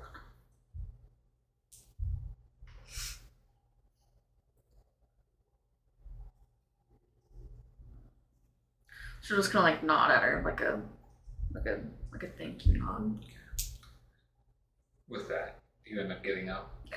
As you get up, now as you are finishing your conversation up, still a little bit, but during like the end coursing of it, that like feeling of that radiance energy you felt in your chest and your torso, like spreads through your entire body. You all have bless for the next 2 hours. Hot dog, what does that mean? Wow. Just show Darla like in Sailor Moon. Yes. Yeah, what does bless mean? So whenever you make a save, ability check, or an attack roll, you get that at D4. It means that next session we're gonna have some fucking combat. Awesome. So it's also for ability checks and saves. Ah, okay. And I feel like when Corrid goes up to the bar, there's gonna be a little wine glass that pops up. And she's just gonna just take it. So interesting with the drinks, as you've been drinking on it, it's not hitting you the same way that it normally does. It does taste like it. But, Corrid, I want you to roll me a wisdom save. Oh no. Oh no. Just placebo drunk. You get a plus. You get a. Oh, I get a plus 4? D4. A D4. Add a D4 to your roll.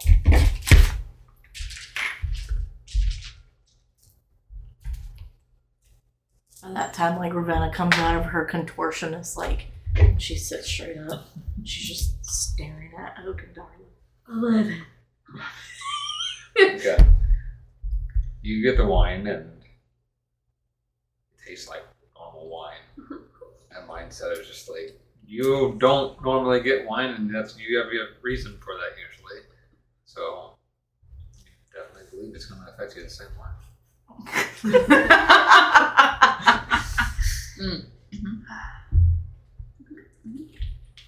I believe it's going to affect me. Yeah, it's like when people get non-alcoholic beer and they think it's real beer, but they still act drunk because they think it's real. They're really drunk. It's placebo.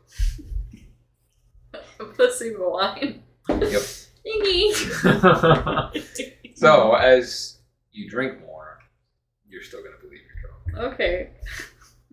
But she's not drunk. Not really. But she's being pretty casual about drinking it. She's not chugging it. No, just depending on what you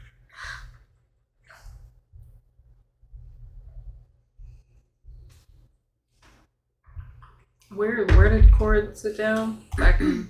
Okay, so Corrid was what? You were Purple. purple. Yeah. So that would have meant. Darla's left. I'm in the Yeah. other purple. Would Darla have moved down one after Corrid left to Oh. talk, or would? Probably. Yeah. Okay, so, she just would have went to the empty yeah, spot. we had one at the table. So Corrid, you're right You guys are on opposite ends. Because Ravenna's in blue. there. Yes. Yeah. Okay. I just grab Oak's arm and I just slowly stand up. We'll be right back. We have to go to the bathroom. All right, makes sense. For a really long time. Darla's gonna shit.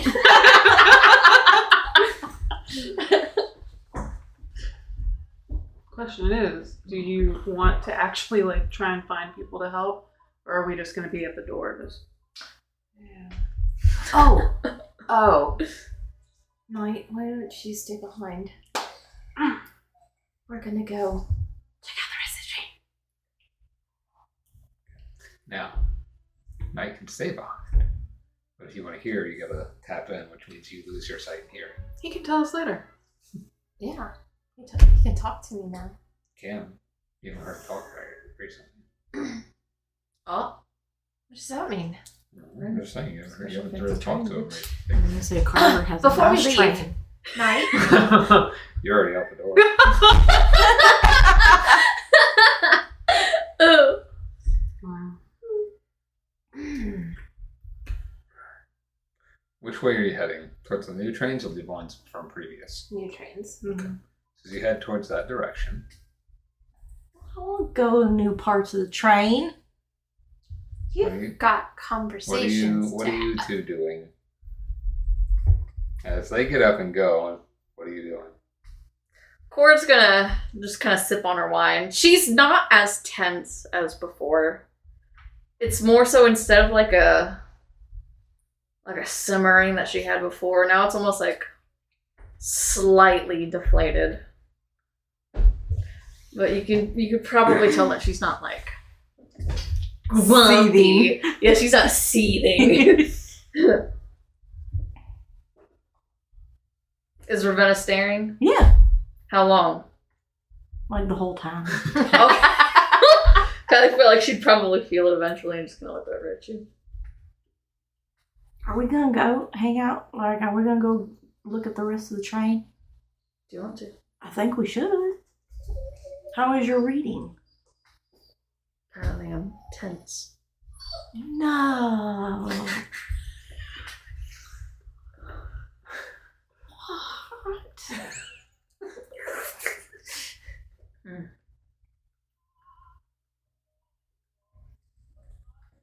How did yours go? It went really well, I think. I don't know. I think, I don't know. Did I get to tell you? I don't think I got to tell you. The tattoos that I got apparently aren't natural. So there's a darkness brewing. And that my brain is pulling a blank. Like, pretty much, like, I don't know. Come what may, I guess, but there's like a darkness inside, because when I get sad, it eats it. Yeah, I don't know. Okay. Any thought on how to fix it? Nope. Well, I'll add it to the list. I think it just means that I can't have any more accidents. Maybe. I don't know. We'll just see what happens when it comes up. Any future accidents? Not alone. That sounds good. We'll see. So how was your reading? I'm tense. That's it? Yes. She like looks over at Adelaide. She's like, you said more than that she's tense, right? She's lying to me. That's up to Corrid to tell. Okay, I knew she said something more than that because anyone on this train can see how tense you are.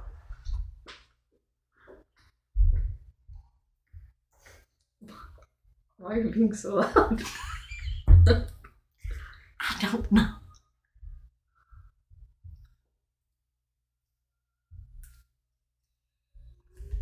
What else besides your tense?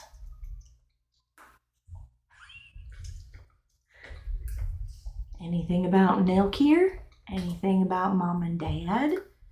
Anything about our future endeavors of where we're going?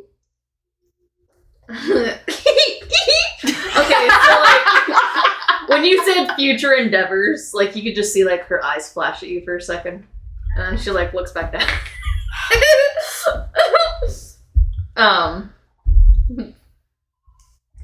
She couldn't reach Nelkir. The dark presence is too strong. I'm assuming Yennegood.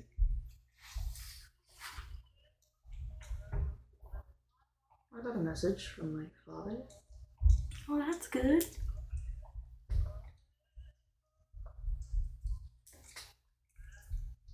Did you get clarification on whether he was alive or dead? Because that was something I asked. I asked if my mom and dad were dead.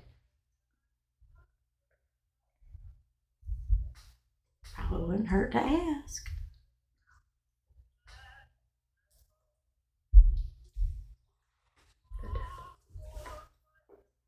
Maybe. Maybe not.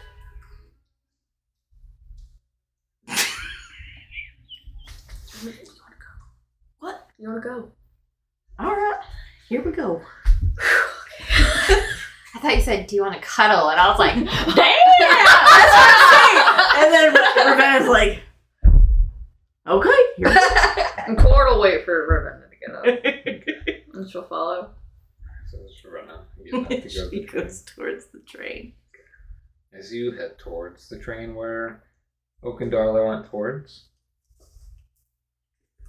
how are you? Were you popping in the night, or were you just waiting? I just would wait and Okay. have him report if When- he could, apparently. When you go into the next car, you see that there is just like a dining car. Yeah, you had some food in the previous room, but it seems like to be more a place more where people eat or would eat. But so as you walk in, both of you make perception checks.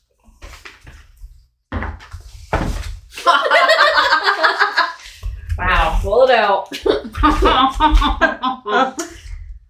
Oak is super distracted by that previous conversation. 11. Natty 1 plus 5 plus 6. Okay. So yeah, as you're walking the cart, you don't see anybody at all. Just an empty car of just where it seems like people come and dine. There's plates set up but no food on them. After not too long, after you guys come into the car you see Ravenna and Corrid coming through, and as they're opening the door, light flies back in, comes and lands on your shoulder. Did you get any insight? You didn't say anything.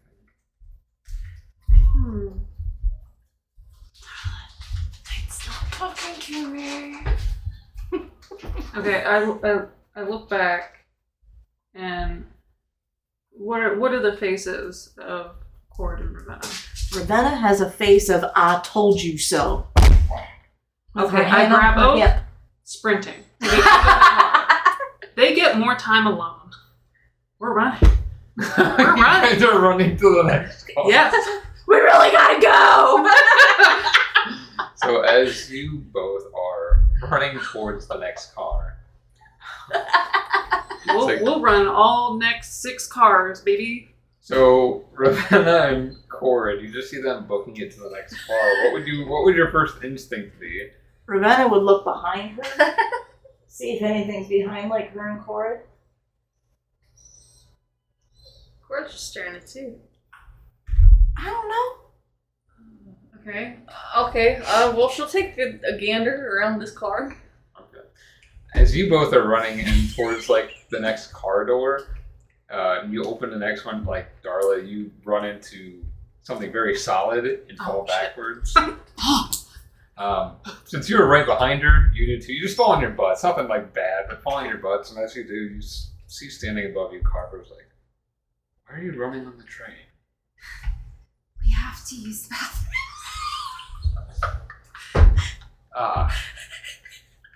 There's not really technically a bathroom on here. I didn't think there was any people to run into. Fine. Just like brushes off his jacket just a little bit. Can Ravenna see this? No, you see it. Okay.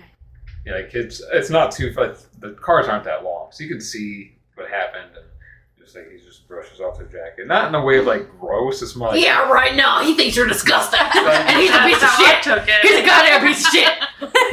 like he's straightening any wrinkles that might be on there. No, Darla's looking back at Ravenna. Did you see that shit? Did you see that? Ravenna, like, saunters just a little bit forward. Oak's like looking back and like, no.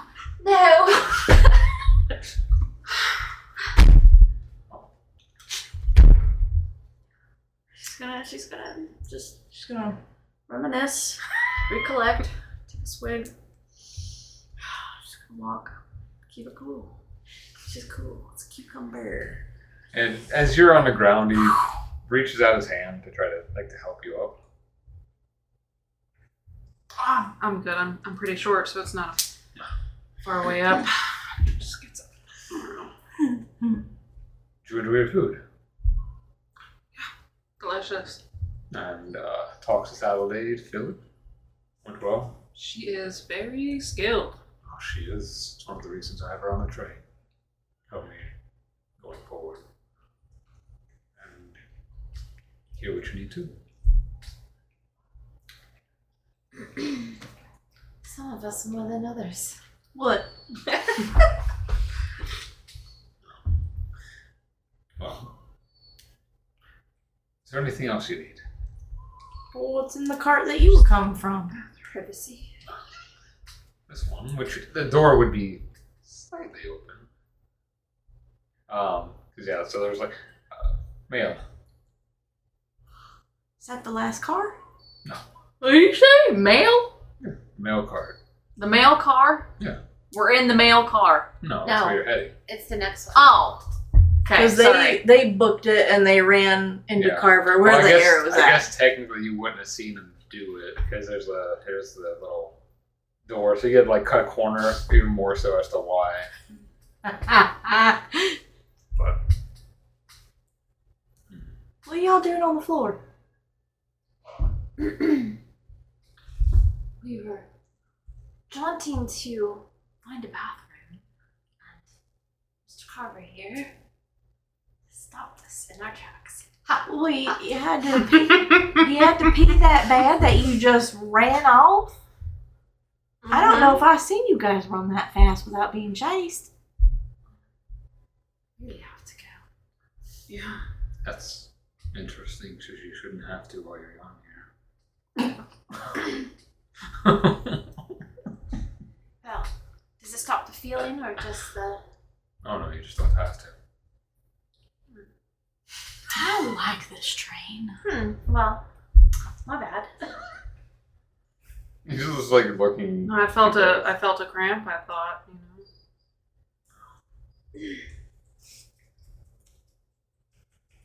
Okay. Very interesting. Hold on. I'm just heading back to Adelaide. Philip, you can continue exploring. Any luck with helping any of the passengers yet? We only found one. Interesting. Okay. The one with the locket. Keep your eyes on. Ah, yes. I think you'll find something for him soon, probably. Like on the train? Oh, yes. Well, if you know that, why don't you give it to him? Because unfortunately, I need a mortal to do it. Are you not mortal? Technically, no. What are you? I've told you. So you're an Archfey? Yes. Now, would Ravenna understand the difference between like Fey and Archfey? Because in You her would. mind, she's Fey. You would because Grandma's told you, because Grandma's technically an Archfey. Yes. In her own spot. They're essentially like the Feywild deities in a way. They're not Okay. deities, but they're like, they have the power of deities, which is why like clerics or paladins or warlocks or of the like can use Archfeys as their people they serve. Oh. They're very strong. I think you and I need to have a conversation sometime. Can have one right now if you want. That's fine. What would you like? Well, Adelaide mentioned something about a darkness in me, and I want to know what it is. And I thought with you being your Archfey-ness and all that you might know. Or you might be able to bequeath us with some more information. Well, is there anything particular? Out of morbid curiosity, Ravenna, like, is Corrid still behind Ravenna? Mm-hmm. Okay, Ravenna, like, turns around and she, like, shuffles into her corset and she pops out her little eyeball thing real quick Okay. and she looks at Carver. And you're like looking at him through it? Yeah. She's just like, So you look around and he just looks at you and you kind of smirks a little. He looks the same for the most part. But you see that he has like not actual features changing, but there's like this glowing energy that almost around his head that's very similar, looks like the cane head. She like, so it's only his head? Like she's looking everywhere. That's where you're seeing it. Okay. But it's not actually changing his head. It's just like the very like a golden energy that just makes it almost like it's a Patronus. not a Patronus, but like it's just like a almost like an overlay, almost transparent overlay of it. Takes close. I think that we need to go back somewhere because standing here in this weird hallway having this conversation seems like a weird spot to have this conversation in. Well, when he opens the door, like to this little cabin, this is our private room, Whose private room? and like he gestures in, and it's like that little cabin. The hearth. right here. Yeah. There's like a little private room with seating. It's like, if you want to talk, we can talk here. All right, let's get everyone in there. And that's where we're gonna end tonight's session.